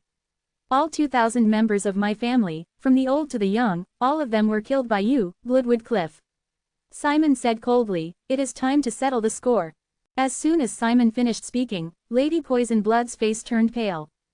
Everyone let out a gasp when they heard this. Zen agreed with what Simon had said. Never take revenge on someone's family. It was best not to involve the family members no matter how great the hatred between the warriors. Otherwise, the war would never cease until the one responsible paid with his life. If it was Zen who had suffered this, he wouldn't let it go either. Once Simon chose to challenge Lady Poisonblood, a circular platform appeared in the air above the abyss. Lady Poisonblood and Simon stepped onto the platform. Lady Poisonblood's usually coquettish face was now white as a sheet. "Lady Poisonblood, in the dreamy swampland, I have waited for this day for many years. In fact, I should have settled this a long time ago," announced Simon. As he spoke, colorful life vitality began to flow out of his body. He was known as the Poison King, so even his life vitality was extremely poisonous. Lady Poisonblood's expression turned vicious. At this moment, she had no choice but to go all out to fight Simon. "Go to perdition, blood-clotting waves," Lady Poisonblood yelled as she started the first attack. Blood mist gushed towards Simon like the waves of the ocean. Facing Lady Poisonblood's billowing blood mist, Simon sneered. "Lady Poisonblood, after all these years, your cultivation level has risen from the preliminary stage of the virtual tribulation realm to the late stage of virtual tribulation realm. Unfortunately, your strength has not increased much." With that, Simon thrust his hand forward and 5-colored smoke gushed out from his palm. The smoke was formed by 5 bright colors. It looked extremely beautiful. This meant that the more beautiful it was, the more poisonous it was. How could Lady Poisonblood not know this? She quickly stirred the blood mist to block the 5-colored smoke. "Ha, you are too weak," everyone heard Simon sigh softly. In a flash, he moved behind Lady Poisonblood. A leaf was visible in his hand. The leaf was not green. It was transparent, and the textures on it were like the blood vessels of a human body. There was a trace of blood on the edge of the leaf. Blood was also trickling down Lady Poisonblood's neck. Letitia shook her head, "Lady Poisonblood is dead." Immediately after, the crowd saw Lady Poisonblood reach out to touch her neck. However, just as she covered her neck, her snow-white skin gradually turned black. Her gorgeous body, which had many men spellbound before, began to emit white smoke. Sizzle. All the warriors present had been in numerous bloody fights, but most of them still felt bad when they saw Lady Poisonblood's miserable death. Soon, Lady Poison Blood's body was completely corroded by the poison, leaving behind only a pile of bones scattered on the ground. Simon bent down and picked up Lady Poison Blood's space ring and stuffed it into his own pocket. A sneer spread across his face before he leapt back to where he stood before. Lady Poison Blood's space ring held the Bloodwood token of Bloodwood Cliff as well as their sect leader's token and other inheritance of the Bloodwood Cliff. But the elders of Bloodwood Cliff didn't dare ask the Poison King Simon to return these important items to them. With Simon setting a precedent to take the free challenge, everyone immediately became vigilant. Initially, everyone thought that this was just a game, a test of luck. And the warriors present would pose no threat to each other. But after Simon's round, they knew that as long as one got the free challenge, the person could pick a fight with anyone. Of course, this was under the assumption that the person was strong enough to beat the one he chose. After Simon, it was Letitia's turn to throw the dice. 6. Letitia smiled and took 6 steps forward. On the 6th disc, a halo of yellow light shone brightly. Throw it again. 6. Throw it again. 6. Again. This scene left everyone speechless. Their eyes widened in surprise. It was incredible that Letitia had such a good luck. Letitia took 60 steps altogether, including the previous 12 steps she got from last rounds. Standing on the transparent disc, Letitia was very close to the center of the abyss. Everyone else was almost at the beginning of their journey. Zen probably felt the most depressed because he had only managed to take 3 steps away from the platform. However, Letitia was already far ahead of them. Standing alone in the middle of the abyss, she became the center of attention. Letitia's luck is really great. Don't joke. She is the chosen one of the Cloud Hall. I heard that Letitia comes from a common family without any strong background. She has managed to become one of the strongest women in the central region despite having such a low identity. How many can match her luck? Oh my goodness. 60 steps. It seems like the game will end in 100 steps. If Letitia were to throw a few more rounds, she would probably pass the test, right? As the crowd discussed among themselves, the face of the Holy Maiden from the Divine Kingdom had already completely darkened. Women were sensitive creatures, and they liked to be the focus of everyone's attention. Prior to Letitia's round, she had been the front-runner. She did not expect another woman, merely an ant in her eyes, to have such a good luck. She was the Holy Maiden of a prominent clan. How could she be defeated by an ant? A malicious light flashed in her eyes, and exactly at that moment, the beam of light from the dice stopped on her. Chapter 529, Calamity. Now, it was the Holy Maiden's turn to roll the dice again. The Holy Maiden blinked her eyes and the dice once again began rolling in the air. There was dead silence in the air as the dice rolled, changing the numbers and then finally stopping with 6 dots on top. The Holy Maiden smiled profoundly and stepped forward as she said, 6 again. Then 6 round discs appeared on by one in the air and the 6th one emitted a faint yellow light. Throw the dice again. The Holy Maiden glanced at Letitia with a scornful smile on her face. Letitia stood on top of a disc, her expressionless eyes met the Holy Maiden's. No one could see through her poker face. Soon after, the dice in the center of the chasm rolled again, and there was dead silence once more. The dice began slowing down until it finally stopped rolling, displaying the 5 dots. The Holy Maiden's face darkened as the number 5 unveiled before her eyes. There was no way that her luck could be inferior to that woman in the central region. She wouldn't accept it. The transparent round discs appeared one after another in front of the Holy Maiden. As the 5th disc appeared, it began to emit a brown light. The Holy Maiden didn't like the color. What was more, there could be a punishment hidden within it. If it was up to her, she wouldn't step on it. However, she had no choice but to do it. Despite her reluctance, she still stepped on it. Calamity. You can release a calamity on another player and reduce the person's luck for a short period of time, a faint voice sounded in everyone's ears. Oh, that means I can reduce someone else's luck. The Holy Maiden's eyes slightly narrowed as she gazed on Letitia. She looked determined and a sly smile crossed her face. The people from the Divine Kingdom knew that this was a test of luck. No matter how strong and powerful one could be, without luck on his side, he would surely fail the test. If one was lucky enough to pass this test, he would gain great opportunities ahead of him. It didn't matter what motives or plots Immortal Mist had, or how powerful his methods were. After experiencing the 5 aging processes, filthy clothing, falling hair, sweating armpit, stinky body, and restless mind, he would surely have no chance of reviving at all. This was the law of life. Even an existence more powerful than immortals wouldn't be able to bring someone back to life. It wasn't only Zen who guessed that there was some problem with the celestial tomb. Everyone else did. However, these people still decided to explore the celestial tomb despite the horrors that might await them. The Holy Maiden and her companions also had the same thoughts as everyone else. Perhaps they even knew some secrets that no one else knew. The Holy Maiden smiled coldly and pointed at Letitia as she said, "Let's see what she can do now. Time to reduce her luck." When Zen heard this, he was suddenly filled with rage. He didn't stop himself from saying, "Don't you dare." The Holy Maiden giggled, "But I will. Don't think you can threaten me, you little rat." Crack. As the Holy Maiden finished her command, a small black cloud appeared right above Letitia. There was also black lightning appearing from the small black cloud. In this turn, the black cloud's purpose was to reduce Letitia's luck, therefore it could not harm her just yet. But Letitia knew that if she was to throw the dice in the next round, her luck would eventually run out and she could get into trouble. Letitia pursed her lips helplessly and looked at Zen for help. If meeting the Holy Maiden wasn't already her bad luck, she didn't know what else could be.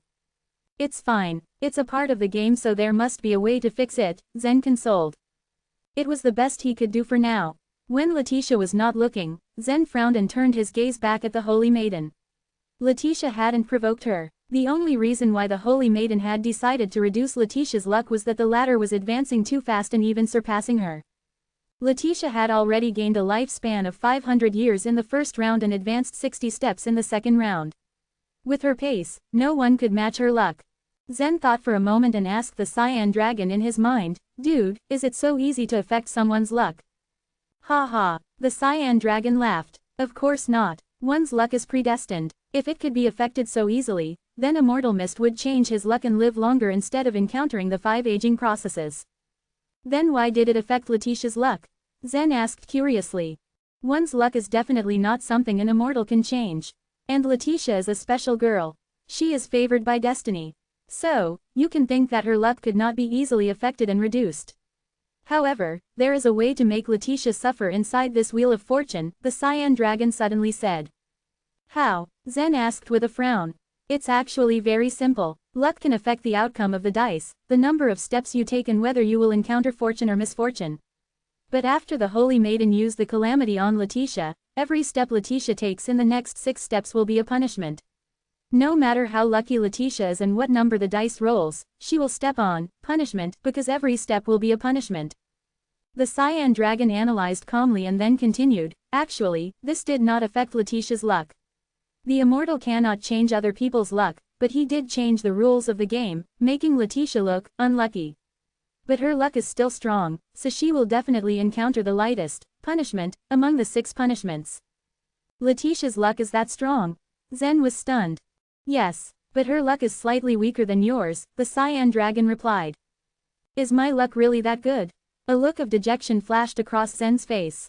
He didn't believe that his luck was that good. If it was, he would have taken more than 3 steps forward. The Cyan Dragon chuckled, but didn't answer Zen's question. In the Cyan Dragon's eyes, Zen had the fate to lead the world of chaos. No one's luck was better than his. Soon after, a new round of dice began rolling.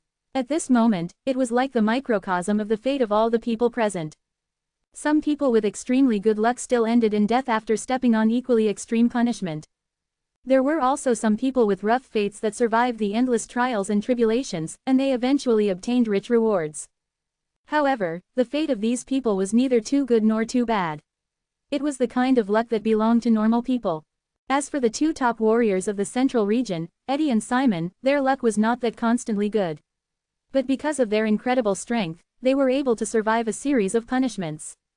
It was now Zen's turn to roll the dice. As he rolled the dice for the 3rd time, it unveiled the 5 dots. Afterward, a brown disc appeared in front of him. Zen's heart skipped a beat when he saw the brown disc appear. He quickly walked onto it and the voice rang in everyone's ears again, "You can release a calamity on another player and reduce this person's luck for a short period of time." Dang right, my luck is not that bad after all, Zen thought to himself and smiled faintly. At this moment, Eddie's forehead wrinkled. Seeing that Zen's eyes were fixed on him, he began to feel nervous. "You are very strong. Even if I bring you bad luck, you'll still be able to survive," Zen said coldly. Eddie sneered, "It's good to know that you recognize my strength. I'm flattered. Zen then quickly turned his gaze onto the holy maiden.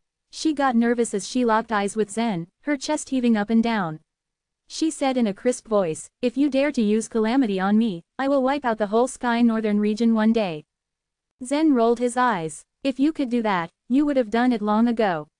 Who would you fool with such a useless threat? Brat, don't use it on her. I will give you things more precious than you can get in this celestial tomb," coaxed the handsome man that was with the holy maiden. "Do you seriously think I'm that stupid? Or maybe you are stupid for thinking that I would fall for that." Zen pointed to his brain and laughed. "If you really think there are more precious things than what you can get in this celestial tomb, then why are you here yourselves?"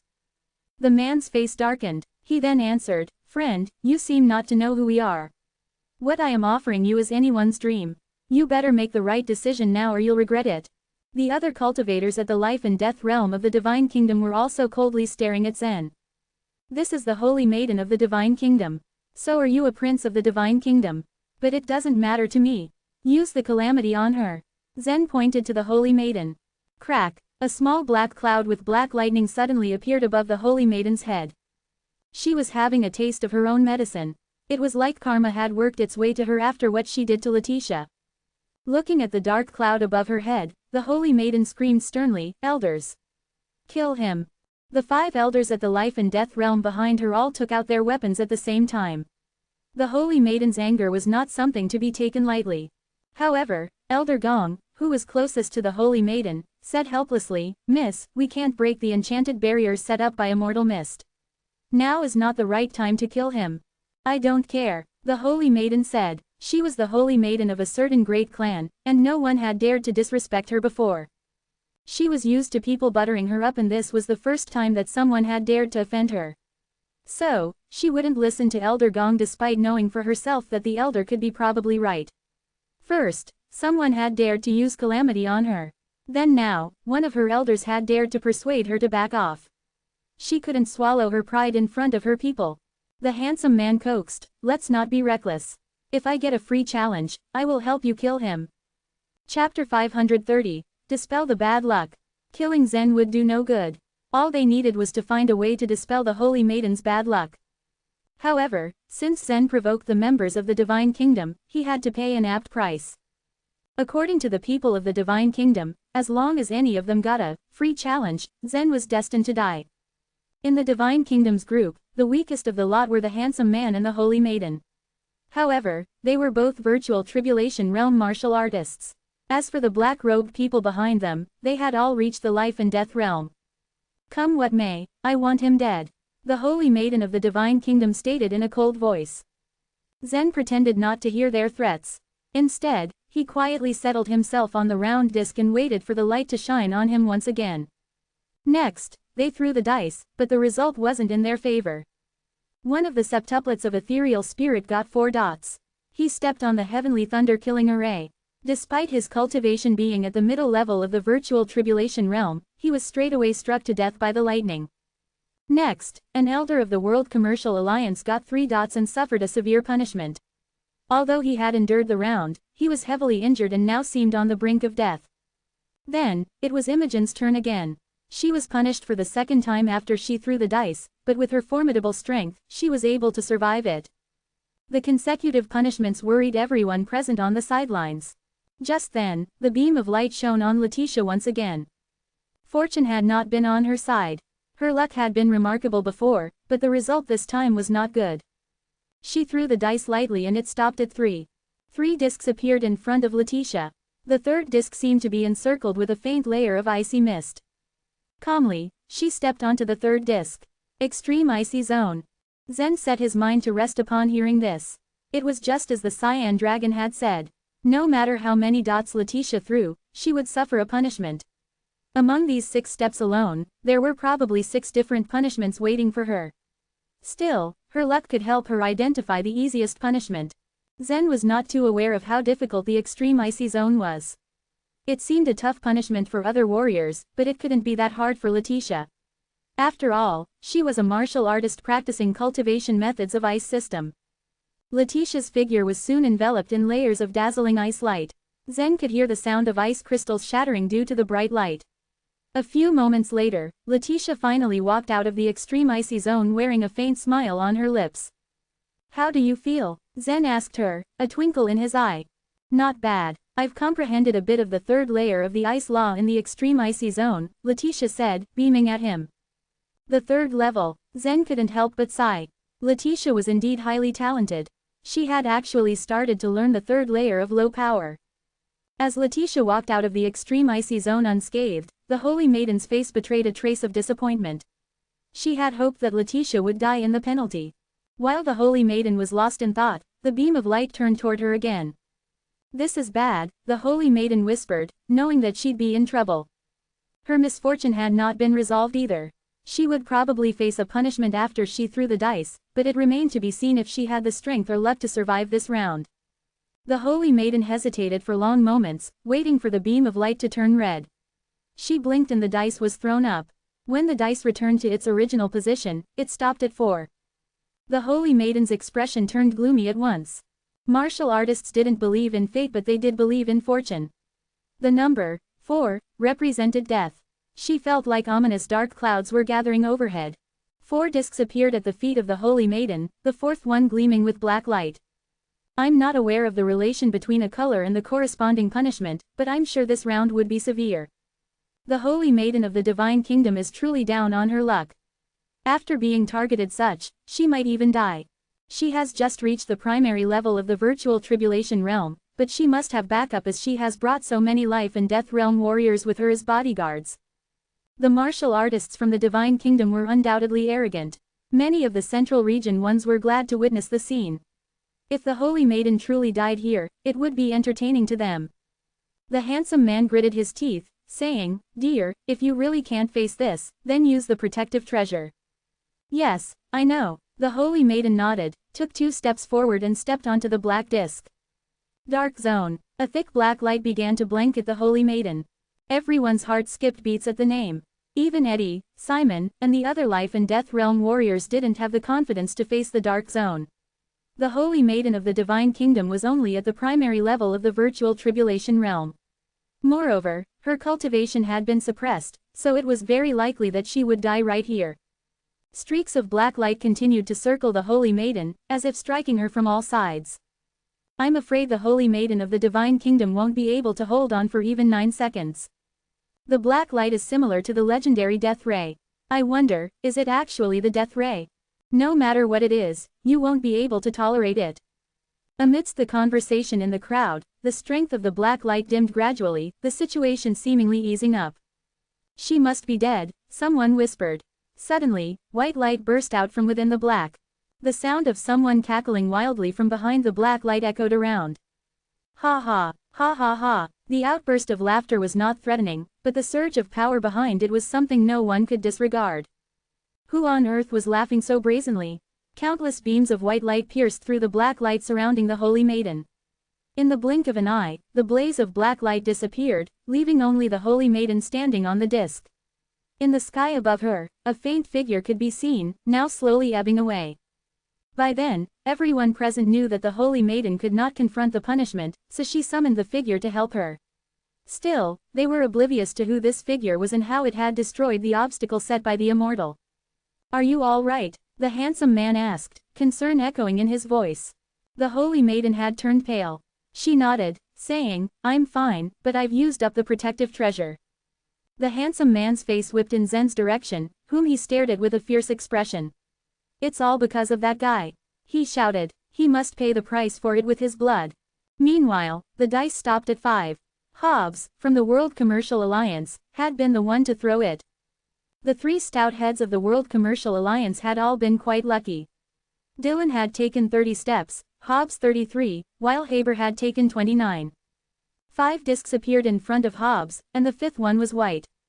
"White color? What does it indicate?" Hobbs was an impatient person. He stepped forward without hesitation. "You have an opportunity to disperse the negative effect on any person." The people of Cloud Hall and the Divine Kingdom looked on, their eyes shining with excitement. The calamity curse was indeed devastating. If the dark zone were to appear again, the Holy Maiden would certainly lose her life. The same was true for Letitia. This time, she had been blessed enough to come out of the extreme icy zone unharmed, but what about the next time? And the other times to come? Both the Holy Maiden and Letitia had an urgent need to dispel their misfortunes. Fatty, dispel our Holy Maiden's bad luck, right now. The handsome man spat out, staring at Hobbs anxiously. He must have a screw loose somewhere. Tracing the voice to its owner, the crowd in the abyss looked at him like he was an idiot. Even the 5 life and death realm elders behind him held contempt in their gazes. Hearing the insulting command, Hobbs laughed darkly. Who are you, and why should I bother chasing away your Holy Maiden's misfortune? Chapter 531, Deals. If it were Dylan, he would first think about whether it was worth offending the people from the Divine Kingdom, and then come up with an appropriate solution. After all, even though the World Commercial Alliance was the strongest power in the Central region, offending the people from the Divine Kingdom would invite trouble. If it were Haber, he probably wouldn't say anything, but he definitely wouldn't help them get rid of the Holy Maiden's bad luck. But it was none other than Hobbs, the most hot-tempered of them all. Hobbs could never stand these people of the Divine Kingdom from the very beginning. However, these people hadn't targeted him, so he didn't want to provoke them for no reason. But the handsome man wanted him to help the Holy Maiden. However, he was rude and brash. He even called him Fatty. Other than his wife, no one else had ever dared to call him that. I am the handsome man was just about to reveal his identity when Hobbs interrupted him. I don't care even if you're the Crown Prince of the Divine Kingdom. It's useless, he spat. Only moments ago, Zen had mocked the handsome man by calling him the Prince of the Divine Kingdom. Now Hobbs had gone a step further and called him the Crown Prince. They didn't care about this stranger's identity. The man was livid. The truth was that he really was a prince of one of the 4 divine kingdoms. Elder Gong interrupted, "Friend, can you expel our Holy Maiden's bad luck? We will certainly reward you." Hot-tempered as he was, Hobbs was not stupid. He had been given the chance to undo someone's bad luck, and there were 2 people in front of him who were cursed. He had to compare the 2 first to determine who he would help. "Really, I wonder how you will thank me," Hobbs asked with a fiendish expression. How could Elder Gong think of a way to thank Hobbs at such short notice? Before he even had the chance to speak, a calm voice came from the other side, "When I have time, I'll help you set up a sect-protecting array." It was Zen who spoke. Hobbs' eyes lit up at his offer. The Cloud Hall's sect-protecting array was indeed a powerful thing. It was said that it had almost killed Eddie. The World Commercial Alliance was obviously lying if they said they had no interest in it. If it weren't for the trip to Immortal Mist's celestial tomb, most of the 4th grade sects would have already prepared to visit the Cloud Hall. No matter what the cost, they would ask Zen to set up a sect-protecting array for them. In fact, even some 3rd grade sects were planning to visit Zen. Although not as powerful as the 4th grade sects, some 3rd grade sects had secret treasures of which no one was aware. They had the opportunity to move Zen as well as the Cloud Hall. And if the price was right, Zen would gladly set up sect-protecting arrays for them. "Deal," said Hobbs with a sinister laugh. Dylan and Haber laughed as well. They believed in Zen. Although Zen didn't give them an exact date, they were sure he would keep his word as he had agreed to set up the sect-protecting array. "Wait," Elder Gong said with a gloomy face. "We can set up a sect-protecting array for you too." "Ha ha." Hobbs laughed and said, "I have heard a little about the rune techniques of the Divine Kingdom. However, they are nothing compared to Zen's. Therefore, I reject." With that, Hobbs pointed to Letitia. A ray of white light instantly shot towards her. As the light washed over her, the black cloud above her head finally dissipated. Her bad luck had been dispelled. "Thank you, Mr. Yan," Letitia said with a playful smile. "Don't thank me, thank Zen." Hobbs smirked at Letitia. The faces of the people of the Divine Kingdom fell. The Holy Maiden was the most important person in their group, and it so happened that Zen had used the calamity on her. If she got unlucky again and perished here, it would be difficult for them to face the wrath of the people above them. Even the Prince of the Divine Kingdom wouldn't be able to face the consequences. However, these inhabitants of the Central region clearly did not care about the Divine Kingdom. "If we have to blame someone, we can only blame these 2 for being too naive," Elder Gong sighed. The Prince and the Holy Maiden had grown up in the Divine Kingdom, and they always looked down upon people from the Sky Northern region. And now that they had insulted the people from the Sky Northern region, they would not show mercy towards them. The Holy Maiden had just used the calamity on Letitia and faced immediate retaliation. What was worse was that they had more people. Apart from the group from the Divine Kingdom, the rest hailed from the central region. Even though they had clashes with each other, they became a family when facing the outsiders. So it looked like the situation was disadvantageous for the group from the Divine Kingdom. The prince sometimes has problems with his head, Elder Gong thought hatefully. Of course, he could never dare to say these words out loud. The beam of light was rotating constantly. Although this light repeatedly pointed to the Divine Kingdom group, they had been pretty lucky so far. There was only a punishment, while the rest were all rewards. The punishment hadn't caused any warrior to perish. But in the end, no one managed to obtain the Dispel Bad Luck disc. If nobody was able to expel the Holy Maiden's bad luck, she would most likely die when her turn came. So every time the beam of light passed through her, it made people of the Divine Kingdom tremble in fear. Not long after, the beam was directed at the Poison King, Simon. 3 discs appeared in front of him, and the third disc was completely white. Dispel bad luck, hope flashed on the prince's face. Elder Gong and the other elders at the life and death realm stared at Simon anxiously. Simon let out an evil laugh and stepped onto the third disc. A voice immediately announced, "You have obtained a chance to dispel." The prince opened his mouth to speak. Something inappropriate, no doubt, thought Elder Gong. He spoke loudly in order to drown out the prince's voice, afraid that things might take a turn for the worse if the prince spoke. "Friend, only the Holy Maiden is suffering from bad luck. Could you please help her out by dispersing it?" Simon chuckled and asked, "Sure, but what will I get in return?" "You can tell us what you want and we will do our best to fulfill it," Elder Gong said while cupping his hands. "Great, how about you send people over to destroy all of these large sects and help me build a divine kingdom?" The Poison King announced his evil demand and laughed wickedly. Elder Gong winced at these words. He was prepared for his enemy to ask for something big, but he would have never thought that the Poison King was so greedy as to ask them to build an entire divine kingdom for him. Did this fellow think that creating a divine kingdom was as easy as building a kingdom of mortals? The leaders of the various sects in the central region stared daggers at Simon. This fellow seemed to be even more cruel and ambitious than Eddie. He wanted to destroy all the sects in the central region and establish a divine kingdom. It wasn't so simple. This was not child's play. Not that it was difficult for the warriors to set up a kingdom. For example, Kenneth of the Cloud sect was a warrior at the late stage of the Internal Elixir realm. He could easily overthrow the Burning Sky Empire, but he belonged to the Cloud Hall and would never do such a thing. But to set up a divine kingdom, it was a Herculean task. First of all, you had to have formidable strength to set up a divine kingdom. Only when one's own might was powerful enough would he be able to defeat all the warriors in the world and make them bow down to him. Even the 4 existing divine kingdoms were slowly built up over tens of thousands of years and not just by snapping one's fingers. Friend, the establishment of a divine kingdom isn't something that can be accomplished overnight, so your request is a bit unreasonable. Before Elder Gong finished his words, Simon sneered and said, "If that's the case, I'll just find someone to use it." Saying this, Simon reached out his hand. "Wait," Elder Gong cried out. "Friend, I'm telling you the truth.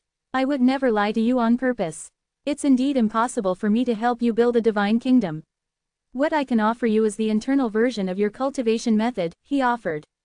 "What, internal version?" Simon was stunned. Elder Gong smiled wistfully. "The scripture of 5 poisons is indeed a very precious cultivation method, but within our divine kingdom, we not only have an external version that you have cultivated, there is also an internal version.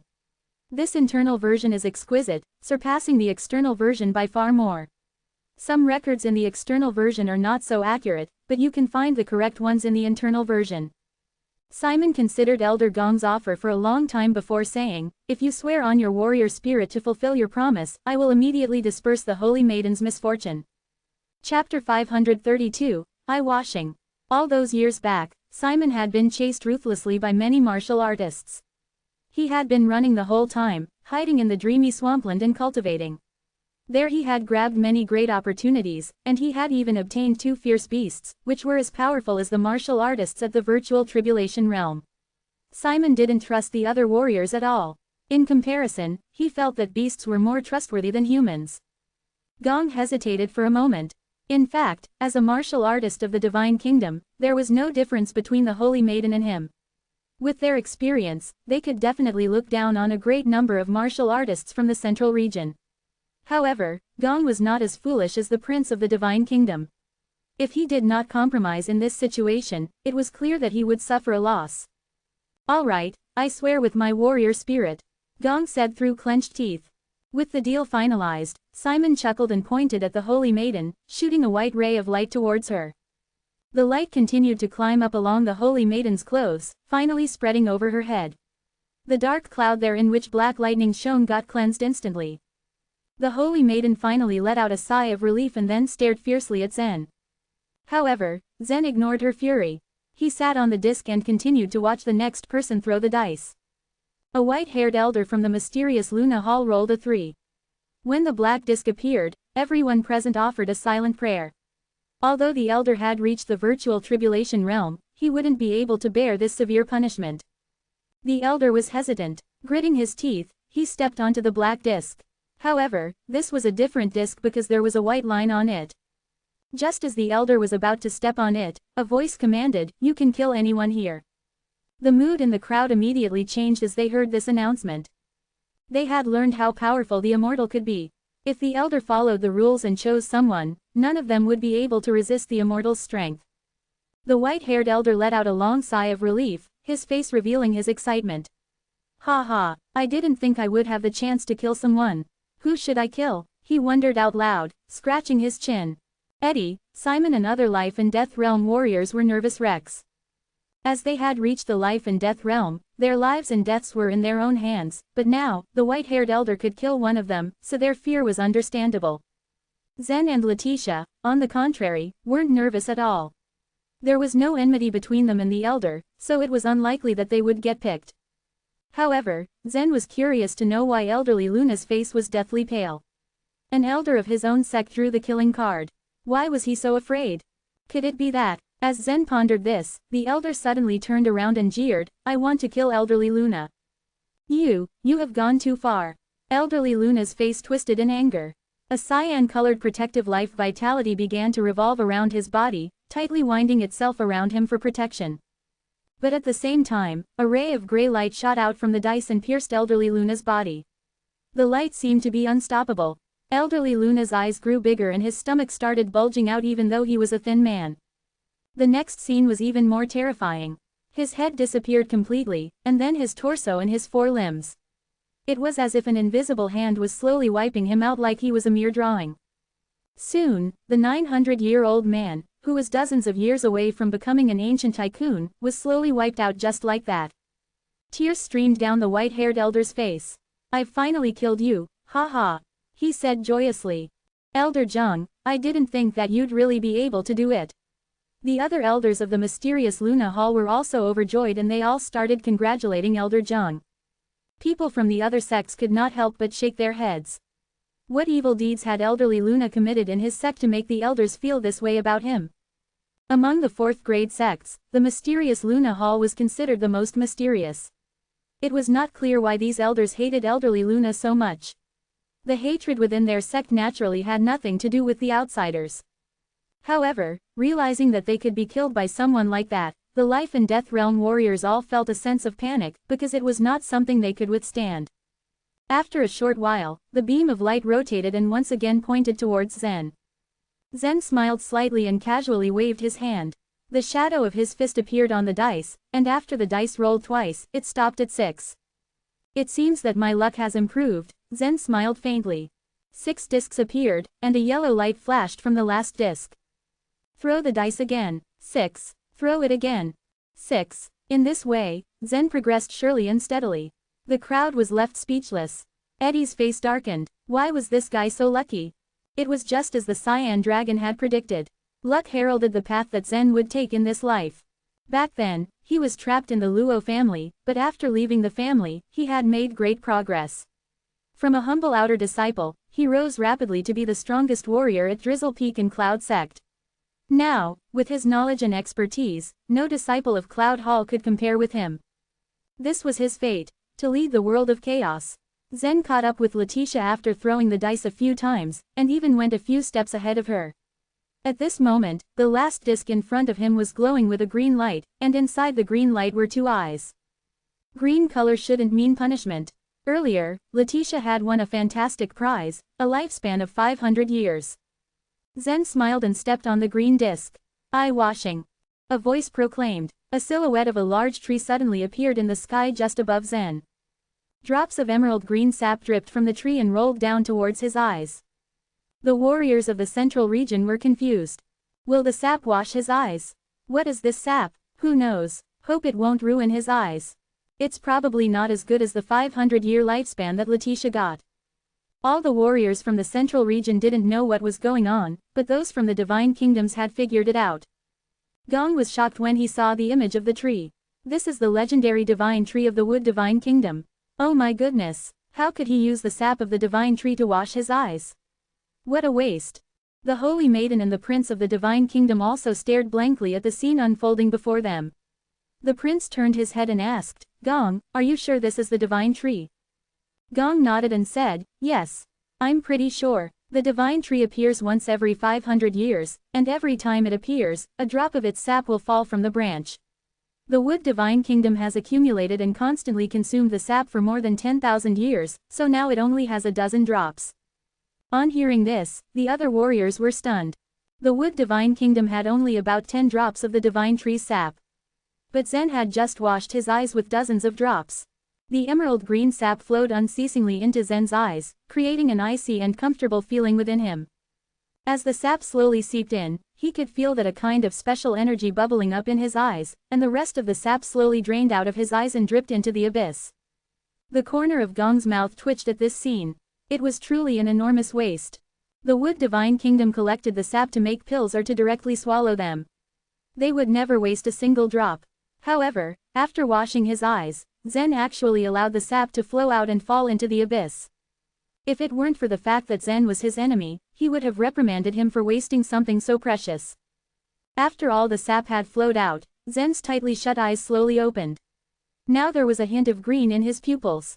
Chapter 533, Pulverize You. Zen wasn't that familiar on how to make use of his new obtained magic vision. The only thing he noticed was that his eyes had gotten rejuvenated the second the sap went into his eyes. The moment it finally came to an end, he proceeded to open his eyes. But there was so little change in him, making it feel almost unnoticeable. The reward I receive is just getting my eyes cleansed. Zen was in a state of confusion. Haha, you may not realize it right now, but this is such a really good reward. From now on, you'll be able to see through most kinds of illusions using your keen eyesight. I can assure you that it's going to be quite useful. At the very least, it's still much, much better compared to simply receiving another 500 years of lifespan, the Cyan Dragon flatly remarked. He seriously thinks this is better than getting 500 years of life. Zen was at such a loss for words. Without a doubt, 500 years of lifespan would indeed be considered as a hefty reward if you asked any of the warriors in the virtual tribulation realm or even the life and death realm. However, in the eyes of a being that was in a completely different level just like the Cyan Dragon, 500 years passed by so fast, so it wouldn't be something to write home about. Taking that into consideration, the 500 years of lifespan didn't sound as enticing as the magic vision Zen had been given. As Zen's eyes fluttered, the mysterious green light within his pupils faded away little by little, retracting into the depth of his eyes. When Zen's round had wrapped up, he had already taken the lead, taking the first place for the meantime, ahead of the others with his 66 steps. Letitia, on the other hand, due to having accursed luck at one point, had currently gotten into second place with 63 steps in total. Next to her was the Holy Maiden, representing the Divine Kingdom, who had taken third place. Fortunately, the curse she sustained had been lifted by Simon, so she would most probably move forward even more in the upcoming round. Upon realizing that Zen had been in the lead, the Prince of the Divine Kingdom looked sullen, the killing intent he was emitting spilling all over the place. He had his eyes set on Zen, which were as sharp as that of a mighty eagle. Through this, his handsome face looked a bit too serious. At that point in time, the yellow light had befallen him once more. Disdainfully, the prince heaved a heavy sigh and plunged his fist into the air. This movement struck the dice and caused it to shift around until coming to a stop and showing the number 1. As anyone might have expected, given that he only got one step during his turn, the prince from the Divine Kingdom was fuming with intense rage. But upon seeing the disc which appeared in front of him, his eyebrows which were deeply knit, frantically quivered due to all of the anticipation flowing unto him. Red, he yelled out, stepping over the disc at once. Simon had gotten a hold of a red disc once before, earning the entitlement to issue a free challenge. The Prince of the Divine Kingdom had been biding his time for an opportunity like this since then. Now that the moment finally arrived, he had a hard time believing that it had finally come. Free challenge. Ha ha ha ha. The Divine Kingdom Prince had his gaze fixated on Zen as he started laughing maniacally, getting so full of himself. The Divine Kingdom's holy maiden then snapped, "That's enough, stop that needless laughing. Just go ahead and put an end to him already." "As you please, I'm going to do it right this instant." The Prince of the Divine Kingdom let out a deep sigh as he went ahead and pointed his finger at Zen from a distance. "I would like to challenge this puny ant." Watching all of this, Brent pursed his lips in utter disappointment. Truth be told, he was also quite eager to get the right to issue a free challenge. During the martial arts contest, as soon as Zen had withdrawn from the competition, Brent instantly forfeited the opportunity to challenge him. And at the end of all of that, Brent, by default, became the overall winner and received the Dragon Soar Arena. However, something like that couldn't be considered as a reward in itself. What use would the Dragon Soar Arena be if it wouldn't be able to bring him into the upper world anyway? If it were only possible, he most probably would have given up the Dragon Soar Arena just to get a chance to finally go head-to-head against Zen. All things considered, Brent had actually been blessed with good fortune. Everything had been going quite well for him. He hadn't come across a single reward or punishment, and he acquired 6 dots each time. By this point, he had already amassed close to 30 steps. "But I would love to get a free challenge as well," Brent remarked, feeling a bit downhearted. That being said, Brent had absolutely no idea that though he possessed such an exceptional body as well as a divine-level talent, he wouldn't stand a chance against Zen at all in this celestial tomb. There was a good chance he would have lost to Zen if they fought it out in the very first round. At the time when Brent was participating in the martial arts contest, he was still at the ultimate level of the illuminating soul realm. But during these past months, he had improved quite a bit and got into the preliminary stage of the internal elixir realm. In spite of that, inside the mist celestial tomb, his otherwise remarkable cultivation was being kept in check by a realm.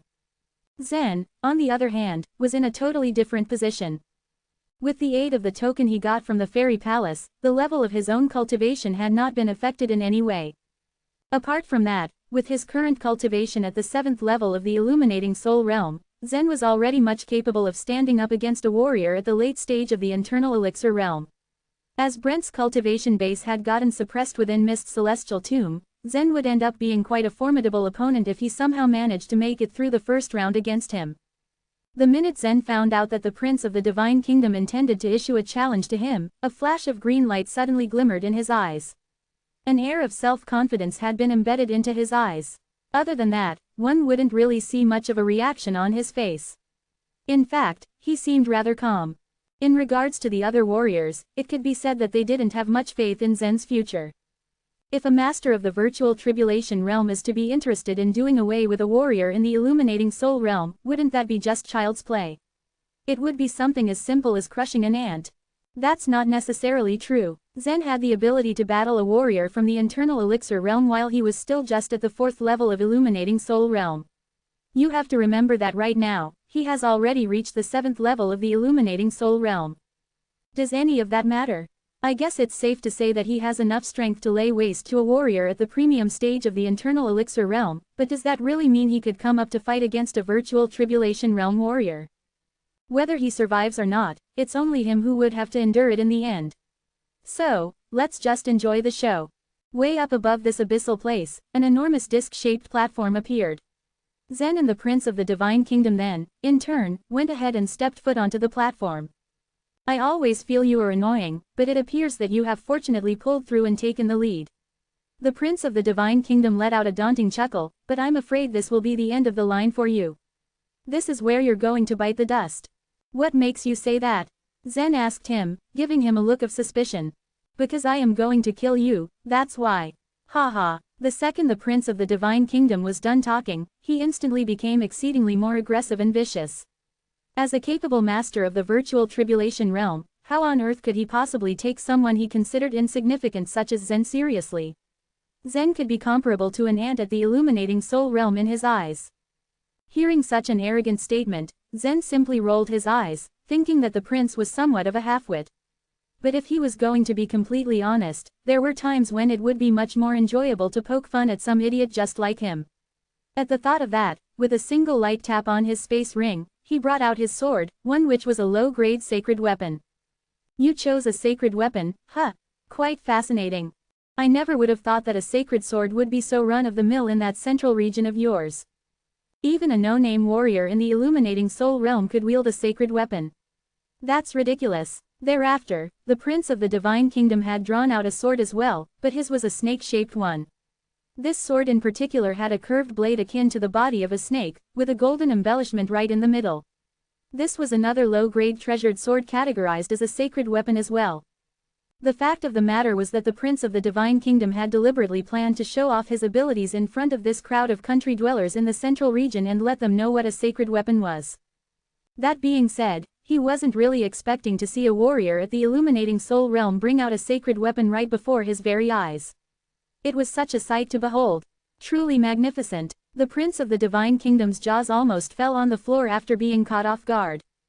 Of course, it came as no surprise that the residents of the central region did not appreciate the prince of the divine kingdom's way with words. There was no way that those sacred weapons could be so inexpensive and as common as muck in the central region. In reality, only a handful of people were in possession of such a weapon in the central region. Zen was something of an irregularity. He was indeed a special case. But what does it matter if you hold a sacred weapon? In my honest opinion, I think it is too much of a waste that a heaven's treasure ended up being in the hands of someone like you. I'm gonna send you straight to perdition. The prince of the divine kingdom's body flashed without warning, and with great strength, the snake-shaped sword's edge had been directed towards Zen. Viper strike. The prince of the divine kingdom lifted his sword and pierced the space in front of him. His sword appeared as though it was a serpent hissing through the air and coming straight at Zen. Swoosh. As Zen had been planning to utilize the circle parry to stave off the prince's attack, the sword which looked as if it was approaching him head-on abruptly changed its course, evading Zen's iron sword, and as a result, Zen had gotten struck in the chest. That was quite a masterful and nimble-fingered swordsmanship. And with such a powerful sword intent to top it all off. Zen heaved a heavy sigh and hurriedly pulled away. Blocking that sword proved to be quite difficult. But, as luck would have it, he only received a flesh wound on his chest, so it wasn't really deep. Given that the prince of the divine kingdom had successfully gotten first strike before Zen could do anything, there was no way he would have just let him off so easily. With a wave of the long sword he was holding, it swayed in the air and darted towards Zen uncontrollably, much like the shadow of a snake. Zen knew full well that those snake shadows flooding the sky were actually sword shadows. To make things worse, these sword shadows ceaselessly shifted directions, making it much too impossible for him to find a way to make use of his sword and block his enemy's incoming attacks. Sad to say, this arena is not wide enough. You have nowhere else to run to in here, the prince of the divine kingdom stated for a fact as a conceited smile crept onto his face. Is that so? Taking one step forward, Zen made his way across the space, swiftly moving over to the other edge of the platform. Upon pulling a move like that, he couldn't help himself from letting out a faint smile, and he said, "Do you seriously think I have nowhere to run?" Space law. The prince of the divine kingdom had been left dumbfounded, with his eyes revealing signs of great astonishment. Now it made so much sense why this brat seemed so full of himself right off the bat. It had become clear as day that in spite of being a warrior of the illuminating soul realm, he had actually grasped the space law already. And if one ever wished to walk through space, before anything else, he needed to acquire a full understanding of the first level of the space law. Even among all of the four divine kingdoms, there were only a select few who had succeeded in understanding the first level of the space law. But it should be noted that this small group of people had all been old men who had either lived for several thousand years or maybe even over 10,000 years. Just how old could this kid standing in front of him possibly be? His appearance was just like that of a teenage boy. What had he done to receive such great luck in a short span of time? If he recalled correctly, wasn't the sky northern region nothing more than desolate wasteland? How on earth could he have come across such a great opportunity?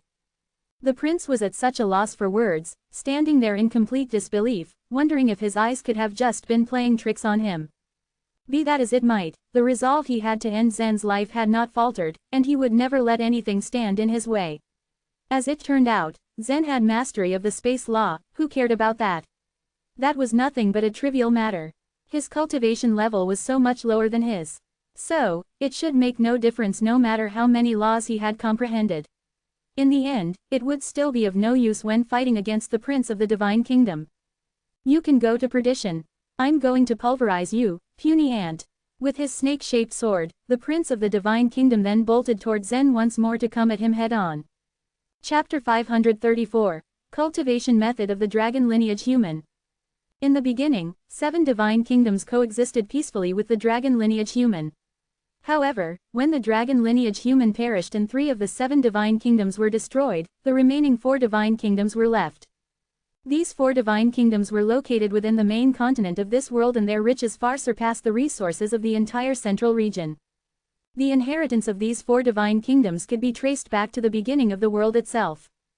As the Prince of the Divine Kingdom waved his serpentine sword, a surge of life vitality burst forth and transformed into a massive snake behind him.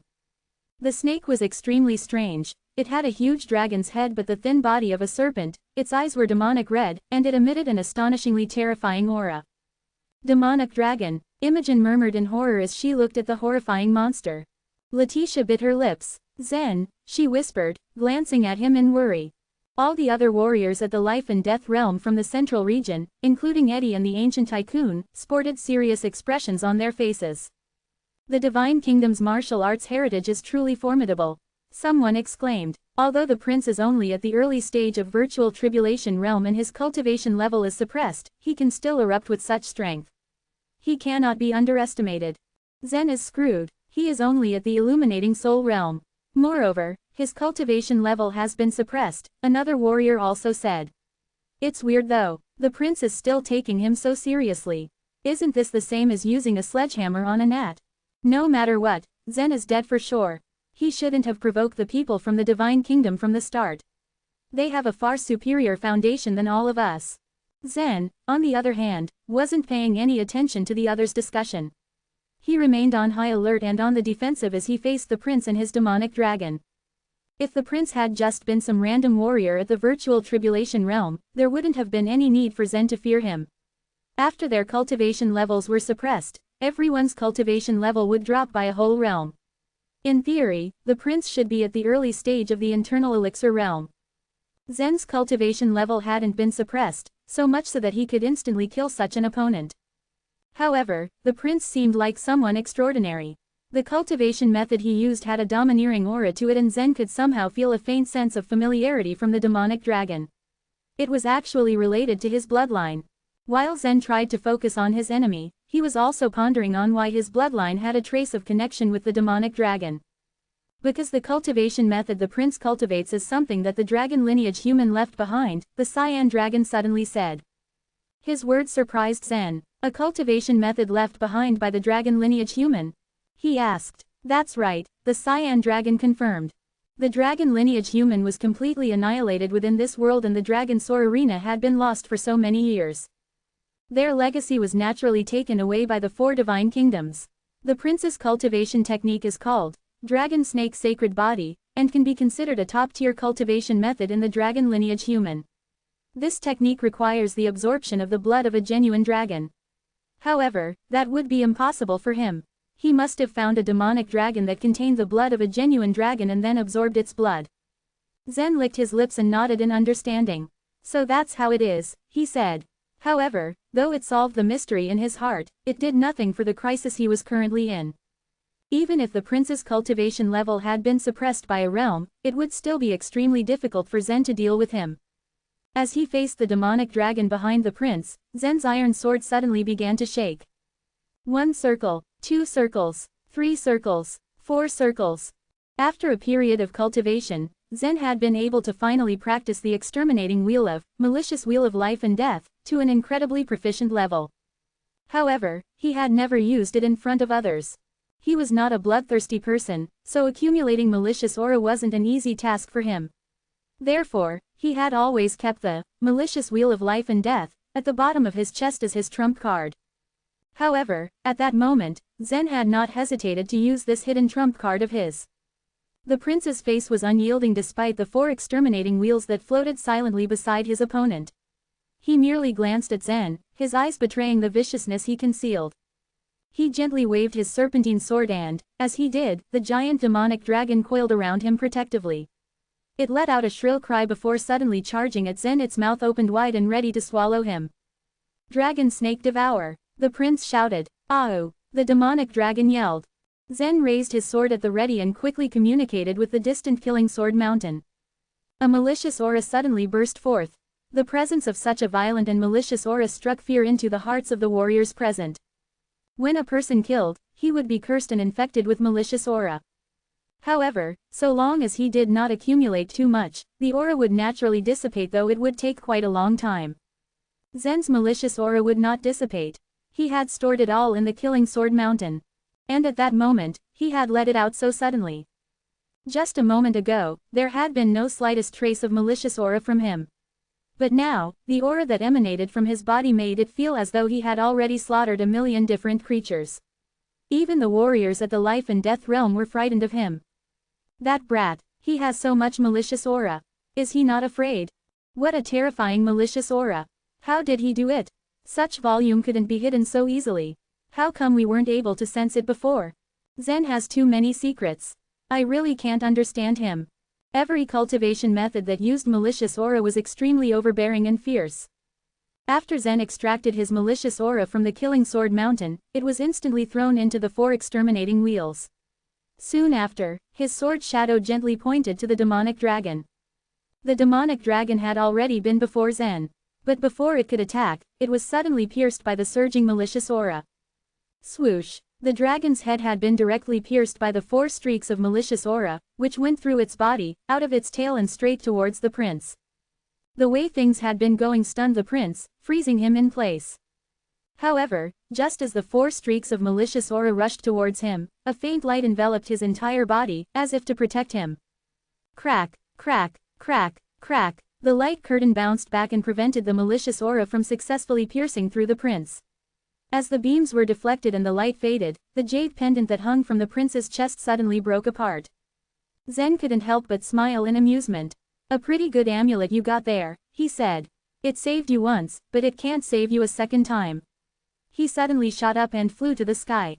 After his body refinement and comprehension of space law, Zen's movements had become extremely fast without any need of practicing any movement skill. The prince flinched and staggered back. "Don't kill me," he shouted, his face revealing a trace of fear. "If you kill me, you will pay the price." "What price? Your people will kill me, right?" Zen snorted coldly before diving towards the ground and closing in on his opponent. He raised his sword, and activated the power of 500 dragon scales, ready to swing the sword down towards the prince. Clang! The strength of his strike had been enough to fling the prince's sword away from his grip and even slash his palm. Zen's power was comparable to that of a mountain, and there was no way the prince could have blocked his attack at all. Without his sword, the prince's face blanched and he quickly ran away. His fleeing figure annoyed Zen greatly. This prince supposedly had a noble background and great talent. Ever since he was young, he had always used his privilege to crush others. Because of this, he had forgotten how to gauge the strength of others and could only blindly rush forward in an attempt to crush his opponents. He wasn't stupid, but he could be cowardly, since every time he came across someone he couldn't defeat, he would start acting dumb and try to run away. Zen shook his head and rushed towards the prince to block his path. "Are you really at the virtual tribulation realm? You are too weak for me." And with that, Zen raised his sword once again and swung it down. "No!" Elder Gong's voice rang loudly in the chasm and made Zen hesitate with his strike. "If you kill him, I will definitely kill you," the holy maiden declared, staring coldly at Zen. A moment's hesitation was all it took for the prince to successfully dodge Zen's sword, twisting his body like a snake in the face of danger. However, even if his body was able to avoid the blade, his mind was suddenly racked with pain. It was so intense that it felt as if his soul was being torn apart. The prince writhed on his knees, his eyes rolling back in a vain attempt to block the pain. Suddenly, a silver light flashed and pierced through his head. Zen had cleanly ended the challenge with a broken, flying knife. The truth was that the prince's strength wasn't much worse than Zen's, even if his cultivation level had been suppressed.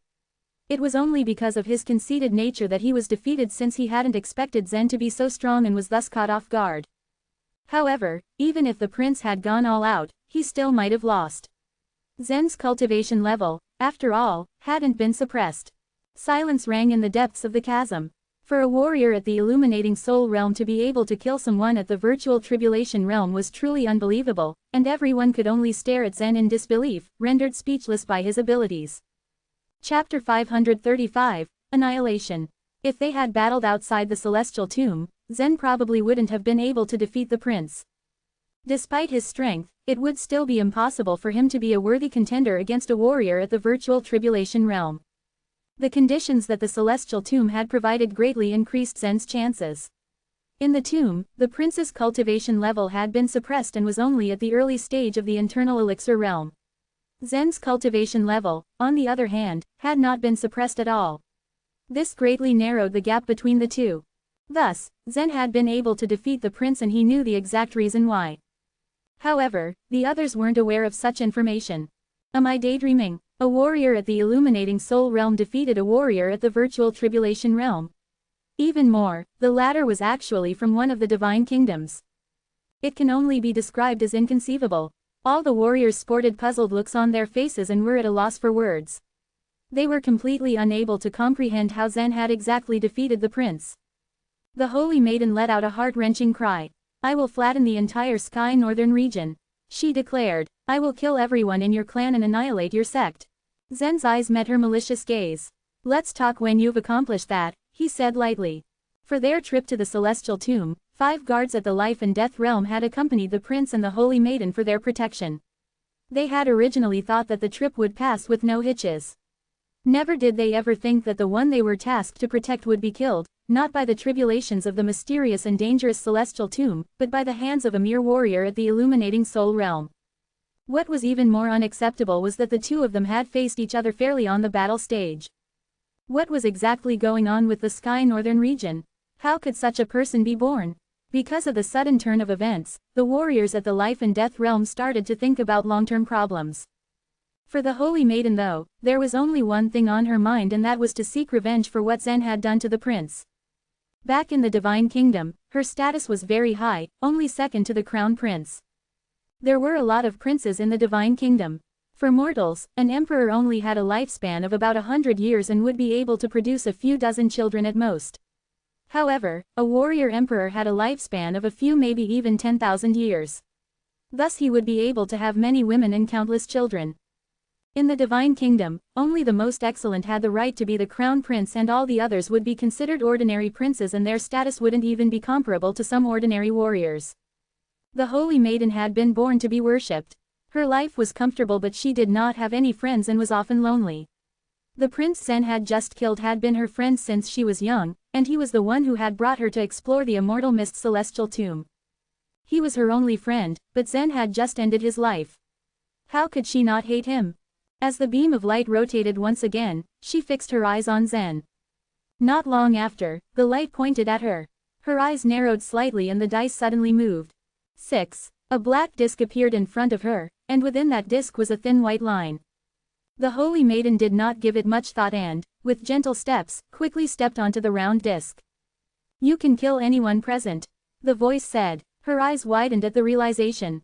Kill anyone. A vicious smile appeared on her face as she gave Zen a cold, chilling smile. Letitia, however, was the exact opposite. This round, the holy maiden had the right to kill anyone. Just now, the elder from the mysterious Luna Hall had already displayed what "kill anyone" meant. Such was the true power of an immortal, no one present would be able to stand up to it. Even a warrior such as elderly Luna had no power to resist and was directly killed by an invisible force. It was true annihilation. At that moment, by the decree of the celestial tomb, everyone's life was in the hands of the holy maiden. And this was simply irresistible.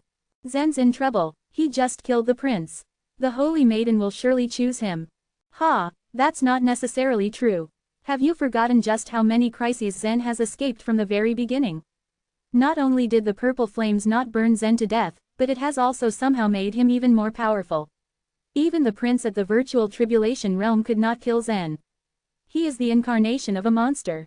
Not necessarily. This should be an immortal's power. How could a warrior at the virtual tribulation realm compare to an immortal? Zen is sure to die this time. It wasn't a matter of strength, skill, or perseverance. If an immortal decreed your death, wouldn't you die? When the holy maiden obtained the chance to kill anyone, Eddie let out a deep exhale. When Zen had defeated the prince, a flash of fear had entered Eddie's heart. A kid as lucky and as strong as Zen needed to be killed early on lest he became a bigger problem in the future. However, they just couldn't fight anyone they wanted while in the celestial tomb. But, because of what the Holy Maiden had rolled, there would be no more need for him to worry. Zen was definitely sure to die and nobody would be able to save him unless Zen had a second life. The three leaders of the World Commercial Alliance all looked at each other and shook their heads. This was bad. They did not want Zen to die. First of all, he had promised the sect protecting array that he would set up for them. Second of all, Zen was a runic expert and his business value was more important to them than the cloud halls. It was truly a pity. A lot of the other warriors shook their heads in disappointment. Letitia couldn't stop herself. If you dare kill Zen, I will hunt you down until I die. Is that so? The Holy Maiden smiled at her. I am the Holy Maiden of the Divine Kingdom. You seem to be a sect leader of a mere 4th grade sect. What are you going to use to hunt me? Letitia's face scrunched up in fury. Use this, she said before biting her tongue and blowing gently.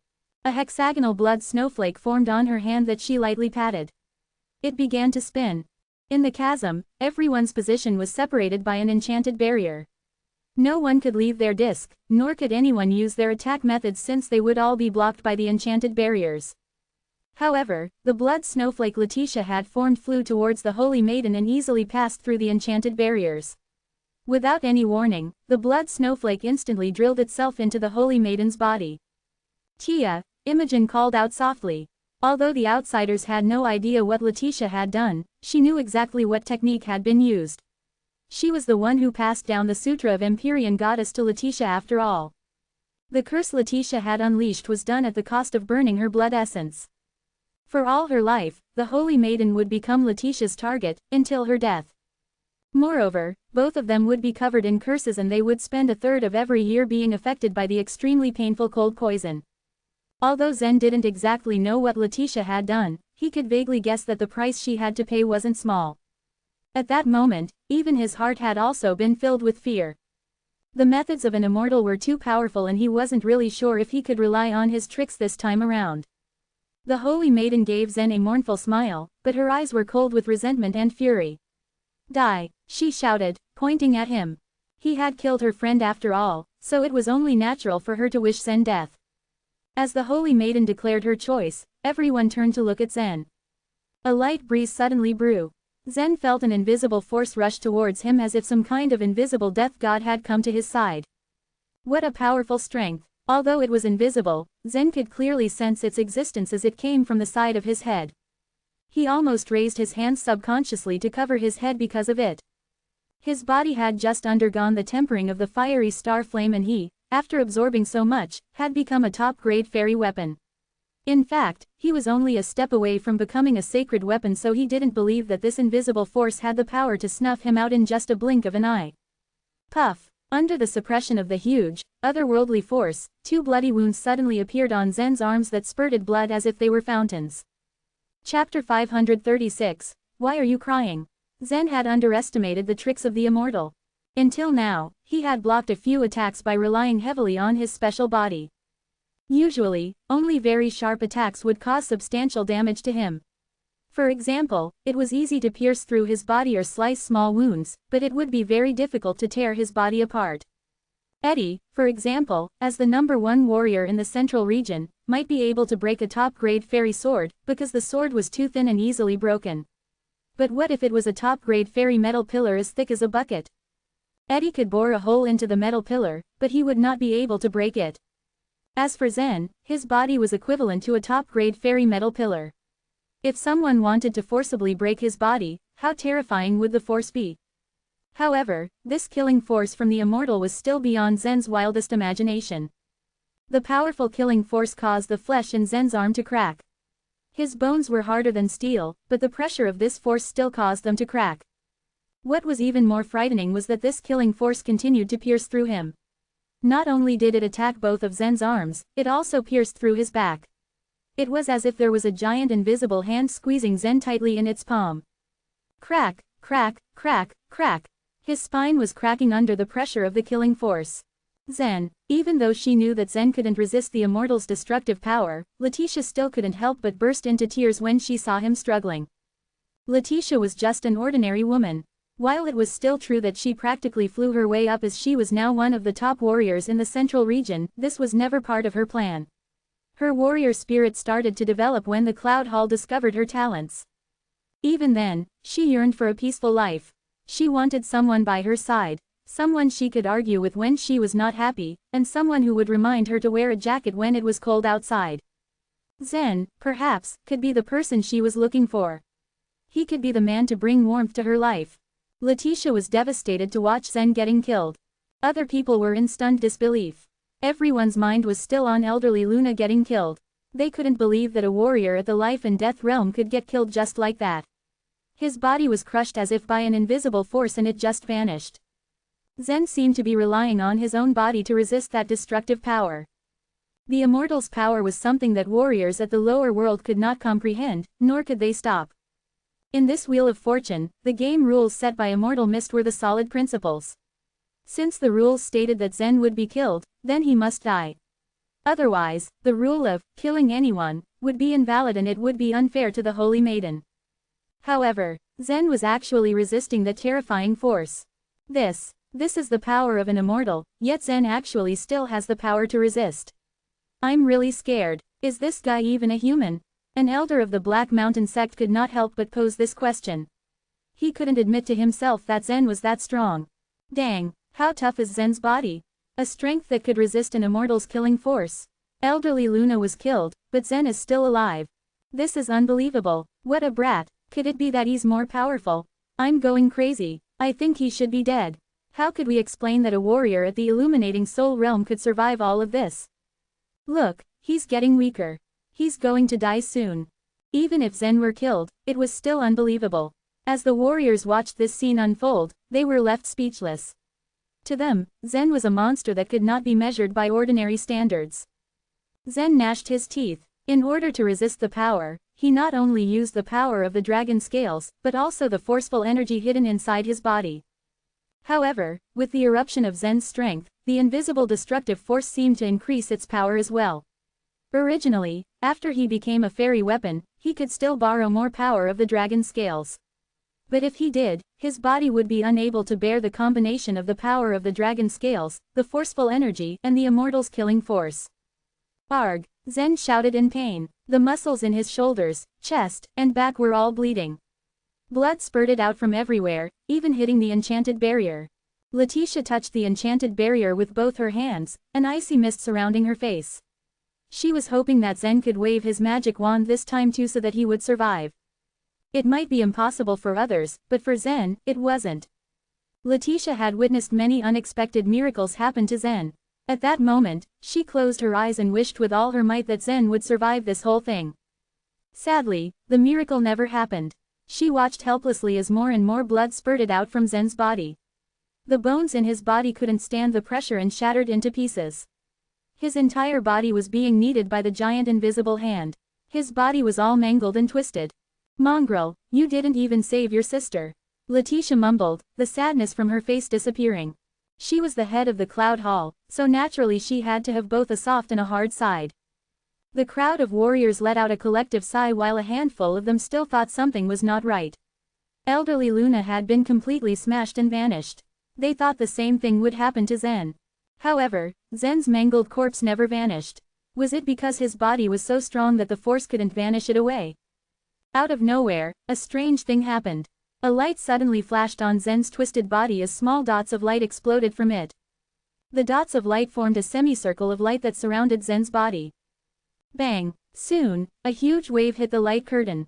Everyone assumed that the killing power of the Immortal didn't actually disappear, it was just attacking the light curtain. However, the light curtain enveloping Zen seemed to be even more terrifying. Although it was caved in by the destructive power, the caved area instantly returned to its original state. The light curtain clashed with the invisible hand again. Clang! Bang! Boom! The light curtain enveloping Zen began to fight the killing power of the Immortal fiercely. The whole chasm was shaking because of the two strong forces. The discs where people were standing as well as the walls started to tremble.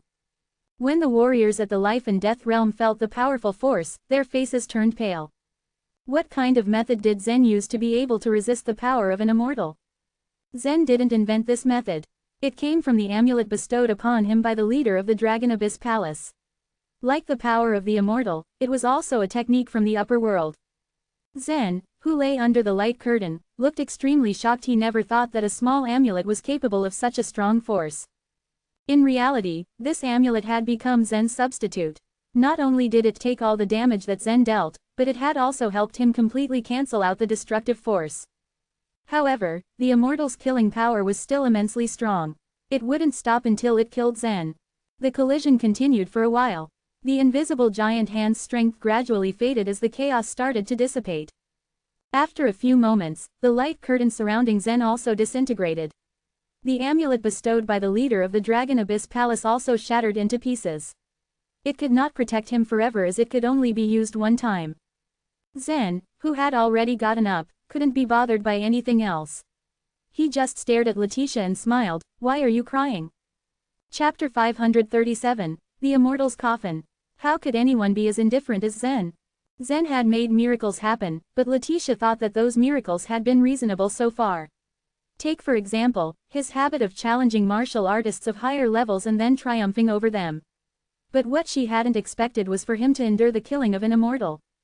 Everyone had seen the incomparably powerful talisman exploding, and it had been that very talisman that had saved Zen's life. If Letitia's suspicions were right, this talisman was from the upper world, or it wouldn't have been able to resist the immortal's power. Zen's lazy smile elicited an angry glare from Letitia, who muttered angrily under her breath, "Oh, you mongrel." She had given up all hope, and under the circumstances, she could do nothing but pray for a miracle. But despite her prayers and much to her disappointment, no miracle seemed to appear on the horizon. Zen had to rely on his own cards to set the situation right. This caused a silence to fall upon everyone present. The eyes of the Holy Maiden of the Divine Kingdom were dark and gloomy, like a pool of water in the night. She hadn't expected any trouble from these ants of the sky northern region. She had the chance to kill Zen, but she hadn't been able to do it. That was something that she was having a hard time coming to terms with. What was more, it looked like Letitia had cursed her. The Holy Maiden lowered her head, so that her hair fell onto her face, blocking her eyes. She said, anger simmering in her voice, "After I get back home, I will bring my forces to destroy your sky northern region." As the beam spun in circles, the martial artists became increasingly nervous. The Wheel of Fortune was based entirely on luck without any fixed rules. Even someone as strong as Eddie hadn't been able to resist it. But Zen had managed to resist it and emerged unscathed from his encounter with death. Like Letitia, many people had figured out that Zen had used the method of the upper world to block the immortal's killing blow. But they just couldn't comprehend just exactly how lucky Zen was. If anyone else had walked into the Dragon Soar arena, they would have been imprisoned for 1,000 years. But Zen had escaped. He had even brought back a bunch of treasures like the sacred level protective garment and swords from the upper world. The talisman that had burst out of Zen's body was even more powerful. The other martial artists were silent, but they simmered with jealousy from within. They had seen people with good luck before, but never one with such strong luck. The beam of light came to a stop, pointing in Eddie's direction. Eddie waved his fist, causing the dice to stop at 5. Eddie took 5 steps forward and stepped onto the jade green disc. Light of long life. You're awarded 500 years of lifespan. This can't be true. How is Eddie's luck that strong? His luck has always been good. Otherwise, how could he, an independent warrior, resist the ethereal spirit sect and become the strongest man in the central region? All the other martial artists were envious, and it showed in their eyes. Just like the Cyan Dragon had said, the first half of Eddie's life was filled with adversity. Suppressed by the ethereal spirit sect, he had had a bitter feud with the sect for quite a while. But with luck by his side, he had made great progress. Zen's eyes lit up as Eddie was enveloped in a green light. With his good luck, it wouldn't be difficult to find another girl with a purple power body. The realization that he didn't have much time left brought a sense of urgency to his heart. Most people in the abyss were moving at a moderate pace towards the center. A majority of them had walked between 10 and 30 steps. Zen was at the front, closely followed by Letitia and the Holy Maiden. After a full lap, it was Zen's turn to throw the dice again. "I'm going to march forward," and with great success at that, Zen said with a confident smile. He rolled the dice and it kept rolling until it finally stopped at 6. A yellow light then appeared on the last disc. Roll the dice again. The other martial artists began to animatedly discuss this. Zen is so lucky, none of us can beat him when it comes to luck. I've already thrown the dice 5 times but have never gotten a 6. Look at him, he has even gotten an extra chance to throw the dice. It's a good thing that you didn't face any punishment. Just think about those who were killed. Zen stepped on the yellow disc. As he once again swung his fist, the dice began to roll. It's a 6 again. Letitia sighed as she looked at Zen, who was now walking forward. When she had run into him at the Cloud Road test, she had been surprised that he had actually practiced the cultivation method of the ogre. At the time, for her, Zen's only value that had been of use was breaking the enchanted barrier in the flood dragon's belly. But after that, this young man had displayed his talent with an astonishing speed and consistency. With his talent, he could truly go a step further than Letitia on the path of martial arts. Letitia sighed again. Unfortunately, his time is too short. He's anxious to save his sister. But given 30 years' time, he could, without a doubt, easily step into the life and death realm. But what Letitia didn't know was that Zen's target was not just the life and death realm. The path of martial arts was long and without end. Zen's ultimate goal was to reach the peak of martial arts and explore the most fundamental mysteries of this world. It's a 6 again. Zen had already taken 94 steps. He was already in the center of the abyss, from where he could see the big dice if he looked up. Everyone's eyes were focused on Zen. He had gotten an extra chance to throw the dice again and that had left the audience speechless. His luck was far beyond anyone's imagination. Zen threw the dice again and after a roll, it stopped at 6 yet again. Do I pass? Zen looked at the last disc, which was flashing azure, as if it was the reflection of the blue sky. Before stepping on it, Zen turned to look at Letitia, gave her a faint smile, and took a step forward. Swish! A blue ray of light shot out from the disc and enveloped Zen. Soon, his figure disappeared. Every warrior apart from Letitia and the members of the Cloud Hall were staring at where Zen had been standing, looks of pure envy in their eyes. They hadn't known what the first person to pass the Wheel of Fortune would be rewarded with, but they had seen the generous rewards that it had given them so far. Going by that rate, it was obvious that the first person to pass the wheel would be rewarded handsomely. The warriors had waited dozens, even hundreds, of years, and had paid great prices just to light all the enchanted lamps from the celestial tomb. There were many life and death realm warriors and leaders of various sects among them. But in the end, they had been trumped by a junior at the illuminating soul realm. Don't be discouraged. Getting first place doesn't mean he can obtain the Immortal's legacy, someone said unconvincingly. That is true, but the first winner will definitely benefit a lot. Most people were jealous when Zen left. Few had even coldly mocked him. Letitia's smile didn't fade for a long time, her eyes shining like 2 crescent moons. Her amused joy wasn't because Zen had come first, but because he had smiled at her just before he took the final step. When Zen had been enveloped by the azure light, his entire body seemed to disintegrate into tiny bits that kept rising. This method of transportation was very similar to the one used on the 5th floor of the Dragon Soar Arena. Was this also a kind of long-distance transportation? Would he be transported to the upper world? But as he looked around him, Zen soon understood that it was only a kind of short-distance teleportation. He hadn't felt the passage of time then, but he was sure it hadn't been this short the last time he had been transported from the Dragon Soar Arena to the upper world. Now, Zen found himself standing in a dark palace. Waves of cold wind blew over him, and he saw a huge coffin standing in front of him. This is the Immortal's coffin. It's so big, Zen muttered curiously. The scene reminded him of the fairy palace where everything was incomparably huge. Chapter 538, Purple Star Grand Palace. When Zen had first entered the fairy palace, he had found that everything in there was incomparably huge. The trees, the animals, the structures, everything in there was huge. Could it be that all immortals were giants? This was illogical. Humans were a huge race. Once their strength reached a certain point, they could pass through the void and enter the upper world. Their bodies wouldn't change much even if they became immortals. Zen was still trying to solve this mystery. Waves of cold wind blew through the darkness as Zen cautiously approached the huge coffin. Dense, complex patterns were engraved on the coffin's outer surface. Zen tried to lift the lid of the coffin, but it did not budge, try as he might. Zen circulated the power of dragon scales within his body. The forceful energy within him abruptly erupted, but the lid didn't move an inch.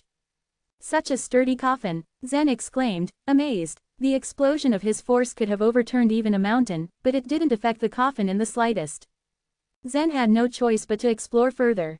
A gigantic natal chart appeared on the ground, with palm-sized words engraved on its surface. Zen's eyes widened as he saw the golden engravings. 6 white, 7 red, 1 white, this is. Just as Zen recognized what it was, a weak voice sounded in the air. This is the purple star astrology. It can tell a person his fortune. Young man, since you've come here, go stand on it. Zen froze at the voice but quickly became wary. Who is it? Me, I am the owner of this tomb, the voice said. Zen heard a scratchy sound, like stone moving. He looked up to see a triangular stone board slowly moving away from the ceiling. A transparent crystal ball rolled out of the stone board and floated in the air. There was a black shadow in the crystal ball, like a human watching him. There were no eyeballs in his 2 eyes, only 2 empty, black eye sockets staring at Zen. Zen was nervous and bowed a little as he asked cautiously, "Are you Immortal Mist?" "You don't have to be so nervous.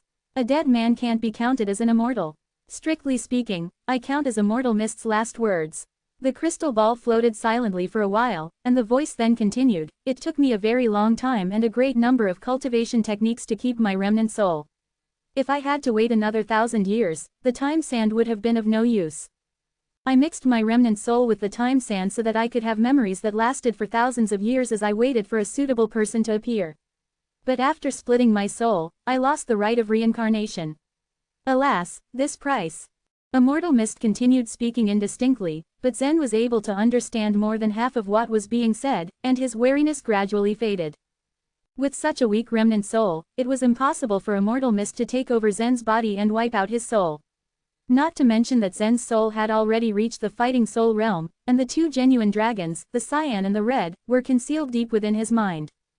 Zen did not know what the time sand was, but he did understand that in order to preserve his soul to this day, Immortal Mist had given up the right of reincarnation. People would normally have entered the path of reincarnation after their deaths. Giving up the right was equivalent to cutting off all avenues of retreat and permanently killing himself. Before immortals died, they had to experience the 5 aging processes. They would die after, and there were no miraculous pills or medicines that could prolong their lives. Even their souls could not survive, and they had to enter the path of reincarnation. In order to leave behind a wisp of his residual soul to this day, Immortal Mist had paid a heavy price. "Excuse me, but why are you doing this?" Zen asked. "Waiting for someone," Immortal Mist said softly. "Waiting for whom?" "You." Zen was not surprised by this answer. The cyan dragon had already told him that his previous experience looked like a game. It was actually a wheel of fortune, and the goal was to pick out a powerful warrior who had the best luck. Zen was the first one to pass the wheel of fortune, so it was obvious that he was the luckiest guy. "To be honest, your luck isn't that good," Immortal Mist said with a hint of disappointment. "Not that good," Zen said, confused. He felt otherwise, given that he had come this far. "You rolled the dice 6 times to get through the wheel of fortune that I had set up. According to my design, one has a 1 in 300 chance to get a, roll the dice again. This means that out of 16.9 billion people, there is only one person who can do it. In other words, it's a 1 in 16.9 billion chance," Immortal Mist said plainly. Zen was rendered speechless by his words. According to what Immortal Mist was saying, he would have to invite 16.9 billion people, each of whom would give it a try. Among them, only one would be able to pass the wheel of fortune after rolling the dice 6 times like him. "However, I was looking for someone who could pass through the wheel of fortune in just 1 try, Immortal Mist continued. "Rolling the dice and continuously getting, roll the dice again. This probability," Zen had nothing to say. "This was probably not luck, right? This had to be a blessing of the heavens. That's a 1 in 56 trillion chance," Immortal Mist said. Zen's head was spinning at the large number. There were already tens of millions of people in Cloudy City. Oracle City and Magnolia City had a larger population than Cloudy City. But even if everyone in the entire central region was to roll the dice, it was still impossible for one person to meet Immortal Mist's requirements. Seeing Zen roll his eyes, Immortal Mist smiled and said, "It's probably because my demands are too high." "Indeed," Zen agreed, nodding. "Stand there on the Purple Star Grand Palace. Let me gauge your luck," Immortal Mist said. Zen raised a curious eyebrow as he asked the cyan dragon in his mind, does the human race have a way of calculating luck? Looks like it. I recommend that you do the same, the cyan dragon suggested. He had the same question in his heart. He had speculated that Zen had the fate to lead the world of chaos, but this was only his speculation. Neither the red dragon nor the cyan dragon knew how to estimate people's luck. Only their eldest brother knew the method. Since Immortal Mist could make calculations, the cyan dragon had naturally suggested it. Zen nodded and stepped onto the Purple Star Grand Palace. As he walked forward, he asked, Cyan Dragon, even an immortal of the human race can calculate luck. You are a genuine dragon. Why can't you do that? Although Zen was not clear on Immortal Mist's status in the immortal world, he was certain of one thing, it was definitely incomparable to the Cyan Dragon's status in the genuine dragon world. There were only 49 genuine dragons in the genuine dragon world. But in the upper world of the human race, immortals shouldn't be that rare. But the whole of the upper world was still blurry and incomplete to Zen. Until now, he had only been to the edge of the genuine dragon world, a small city that received warriors from the lower world. And right now, Zen had too many unanswered questions in his mind. The Cyan Dragon chuckled and said, you underestimated the abilities of your human race. Among all the 100,000 great worlds, humans have occupied. Ha ha, let's talk about this later. Zen rolled his eyes. He then saw that the engravings of the palm-sized letters on the ground had begun to shine with a constantly circulating golden light. The light twisted into a fine line, and slithered back and forth. Some of the light rays hit Zen's body, and then reflected onto a large character on the ground. Zen, who was in the middle of the light, didn't feel anything strange. The crystal ball floated before the Purple Star Grand Palace. The darkness inside the crystal ball rolled continuously as if it were calculating Zen's luck. After a long time, the crystal ball suddenly trembled and fell heavily to the ground. A crack appeared on its surface, like a blooming flower. Zen was shocked. He stared at the crystal ball and asked, concerned, Immortal Mist, are you okay? The black smoke in the crystal ball churned and finally took the faint form of a head. A weak yet surprised voice exclaimed, you also have a token. Chapter 539, The Third Owner of the Fairy Palace. Zen stared at the crack on the crystal ball, and heard Immortal Mist's increasingly weak voice, before saying worriedly, I do have a token. Your crystal ball is broken. Are you all right? Don't worry about that. Show me your token, quick, Immortal Mist said anxiously. Zen had no doubt about what he should do. He took out the token from his space ring. The current fairy palace was of no use to him at all. The token with the word, wind, carved on it could only be a pass. The crystal ball floated before Zen and Immortal Mist stared at the token in Zen's hand, sighing, so that's how it is. You've become the new owner of the fairy palace. So, Zen was shocked and at a loss for words. Immortal Mist laughed, and the crystal ball started spinning towards a wall not too far away. A grinding sound emanated from within the wall, and it soon opened up. Go and take out what's behind the wall. Zen was curious as he walked up to the side of the wall. He extracted 2 tokens from behind it, one of them exactly the same as his, complete with the inscription of the word, wind, on it. But the other token had the word, thunder, on it.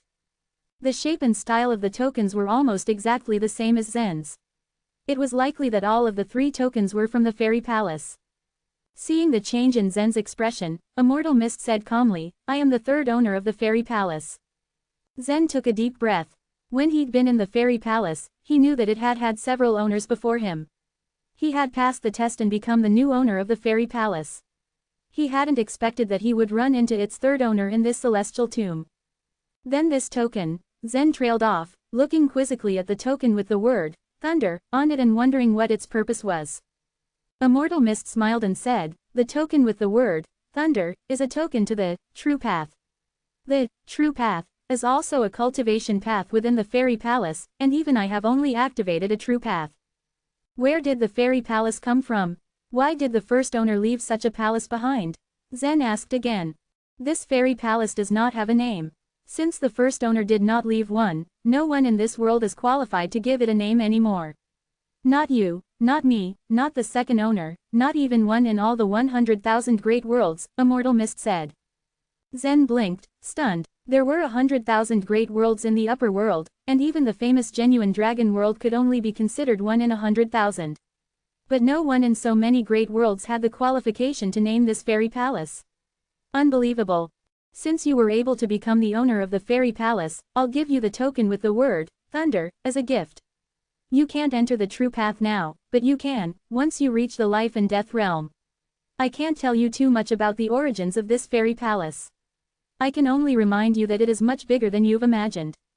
Immortal Mist continued speaking. Since you have become a temporary owner, you should have obtained the contemplation picture. Which one did you get? Contemplation picture. Zen thought for a moment, nodded, and then said, it's the sun moon stars picture. The crystal ball trembled and fell heavily to the ground, producing a crisp, crack, sound. Another crack blossomed on the other side of the crystal ball. Are you all right? Zen asked worriedly as he saw the two cracks on the crystal ball.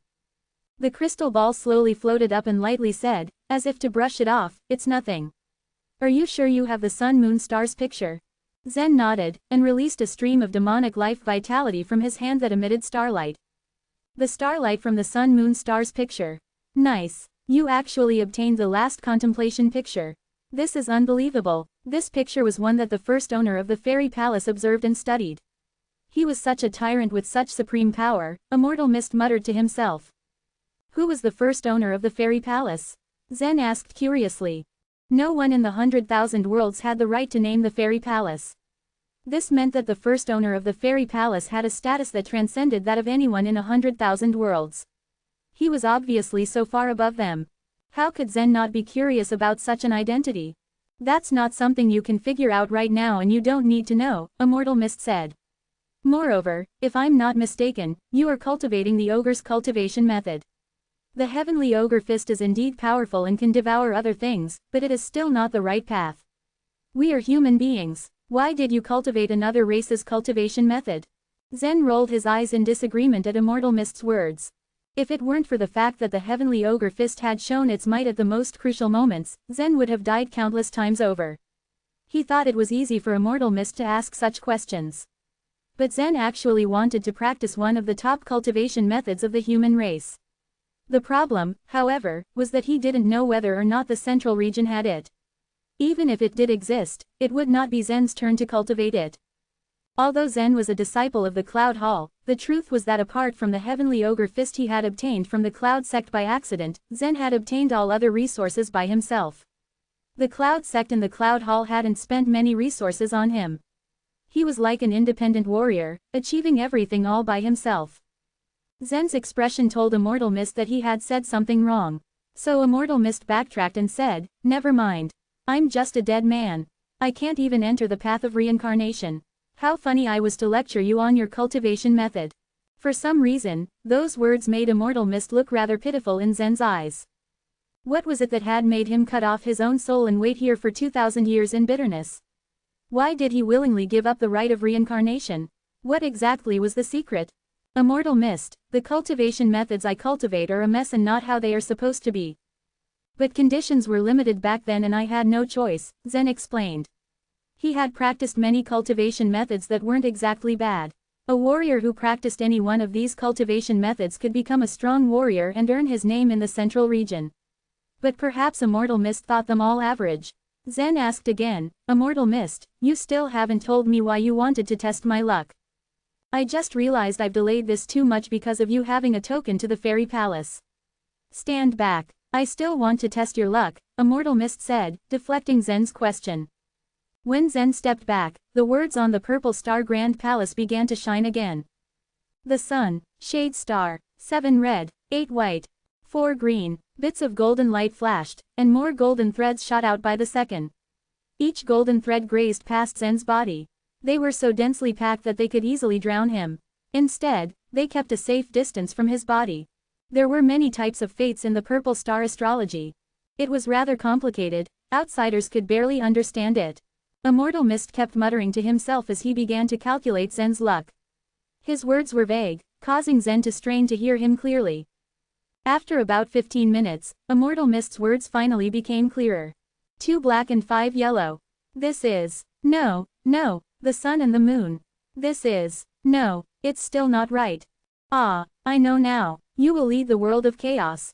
Before Immortal Mist could finish speaking, the crystal ball trembled once more and fell to the ground. Crack. Cracks had already appeared at the top and bottom of the crystal ball, and a spider web of cracks now appeared on the middle.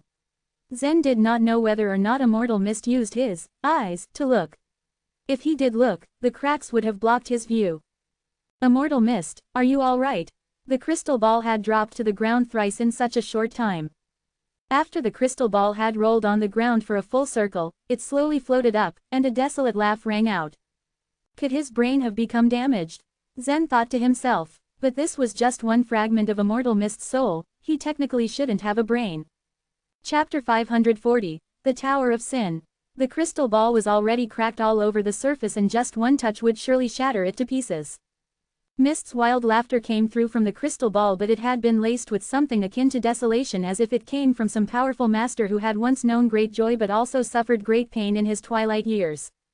Sir, Zen murmured, pursing his lips as he mulled over the reason why Mist had let out such a hysterical laugh. The laughter from the crystal ball continued, almost as if ignoring Zen.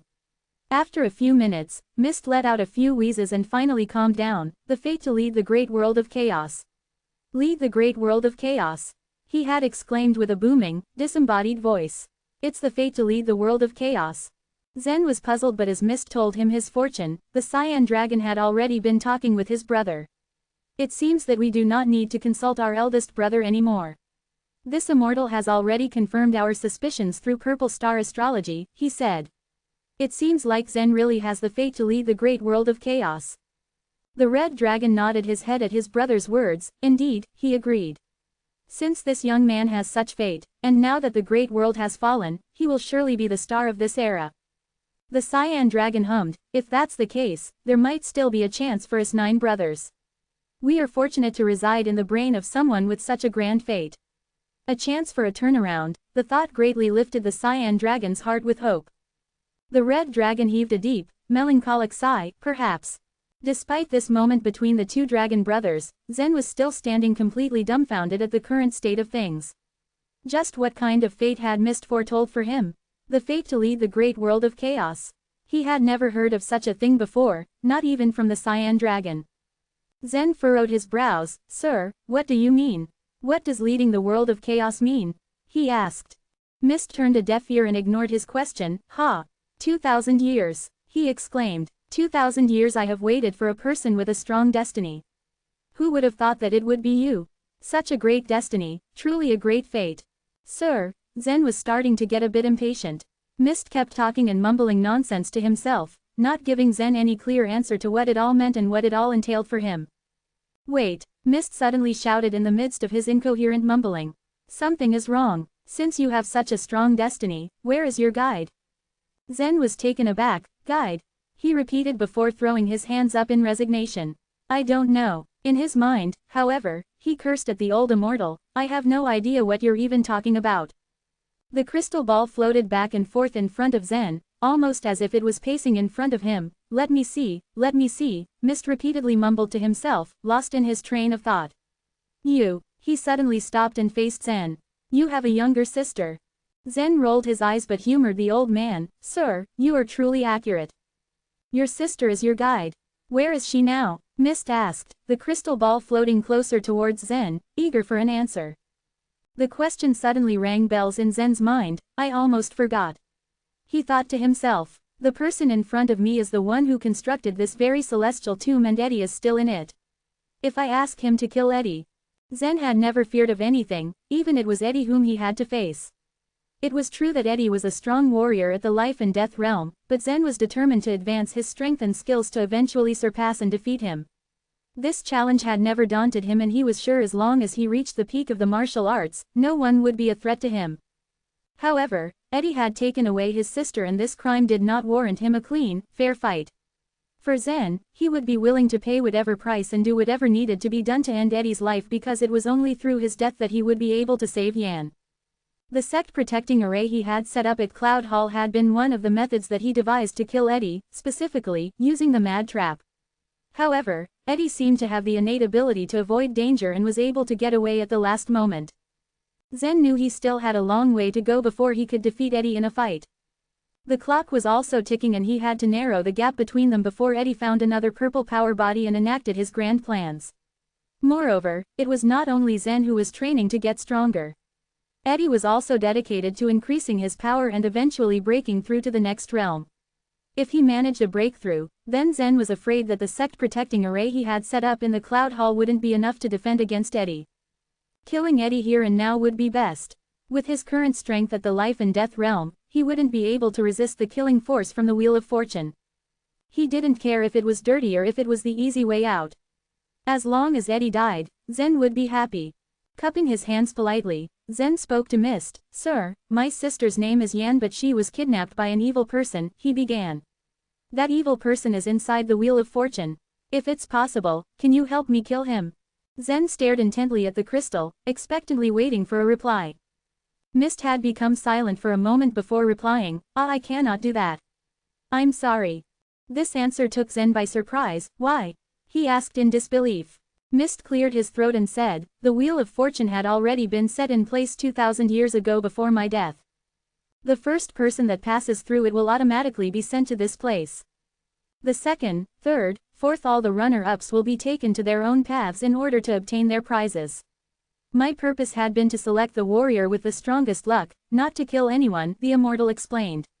"Eddie is just like an ant in the life and death realm to me. But right now, I am nothing but a fragment of a soul, only lingering on with my last breath of life. I do not have the ability to help you kill anyone." Zen's heart fell with disappointment. "I understand." But in truth, the Immortal had lied to him. Of course he could change the Wheel of Fortune's rules and kill Eddie. However, he was proficient in the Purple Star astrology and he did not want to do anything that might mess with Zen's destiny. Since Yan was Zen's guide, she was also the person driving him forward towards excellence. Saving Yan and killing Eddie were Zen's motives. Therefore, Eddie actually played a significant role in Zen's fate. If Mist took Eddie out now, it was highly likely that Zen might lose his way since he would be without the propelling force that would drive him to achieve his higher goals. The Immortal thought for a moment before once again speaking to Zen. "Your enemy is a life and death realm master," he remarked. "But you are only at the 7th level of the illuminating soul realm. The difference is great, but it is not impossible for you to make up for the difference in a short period of time." Zen's eyes lit up. "How, sir?" he asked, eyes flashing with hope. It was then that Mist finally revealed his true agenda. "At the back of this world is a continent on par with the 4 divine kingdoms," he told Zen. "It is a land of chaos and in its center there is a tower buried deep underground known as the Tower of Sin. Climb down this tower until you reach the bottom. Once you have done this, you may return and finally stand a chance to defeat your foe." This revelation had Zen's shoulders aching with the weight of heavier responsibilities. He had thought that there would be a miraculous and quick way to defeat Eddie, but there truly was no shortcuts in this world. Things were already set in motion. Eddie was already gathering followers to build up his own divine kingdom while Zen had just killed a divine kingdom prince. The central region would see some changes soon while the holy maiden of the divine kingdom would be sure to hunt Zen down.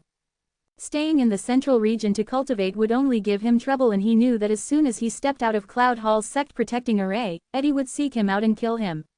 In that case, it was next to impossible for him to venture out of the Cloud Hall and seek more opportunities in the central region to improve himself.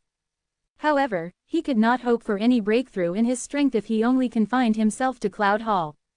Earlier, when he was still in the Wheel of Fortune, Zen had already considered whether or not he should cross the chaotic ocean of stars to reach the divine kingdoms. But that was impossible now since he had already killed a prince and angered the holy maiden. Moreover, crossing the chaotic ocean of stars was not an easy feat. Mist's suggestion was actually not a bad one and might actually be the best course of action for Zen, however. "What is truly your purpose? Why do you want me to go there?" he asked directly. The Immortal had spent a great deal of effort building this celestial tomb and also designing the Wheel of Fortune to search for a man with a great destiny. The lengths with which he had also gone through to preserve this last shred of his soul were no joke. There was an ulterior motive behind this. Mist did not give him a half-ended excuse and addressed his question righteously. "There is a huge secret hidden underneath the Tower of Sin. I need you to take inheritance of that secret." Zen raised an eyebrow. "Why didn't you go when you were alive?" he asked curiously but also with a hint of sass. Mist sighed. "I can't go to that place," he murmured sadly. "Don't ask me why. You'll know when you get there." With that, the huge coffin behind them suddenly started shaking before slowly opening. Mist turned to Zen. "These are the rewards I had planned to give to those who pass the Wheel of Fortune. Since you are the first, you can freely choose what you want. The rest will go to the runner-ups. I'll let you give out their rewards. The array of treasures that lay in the coffin had Zen's eyes flashing with excitement. You want me to decide?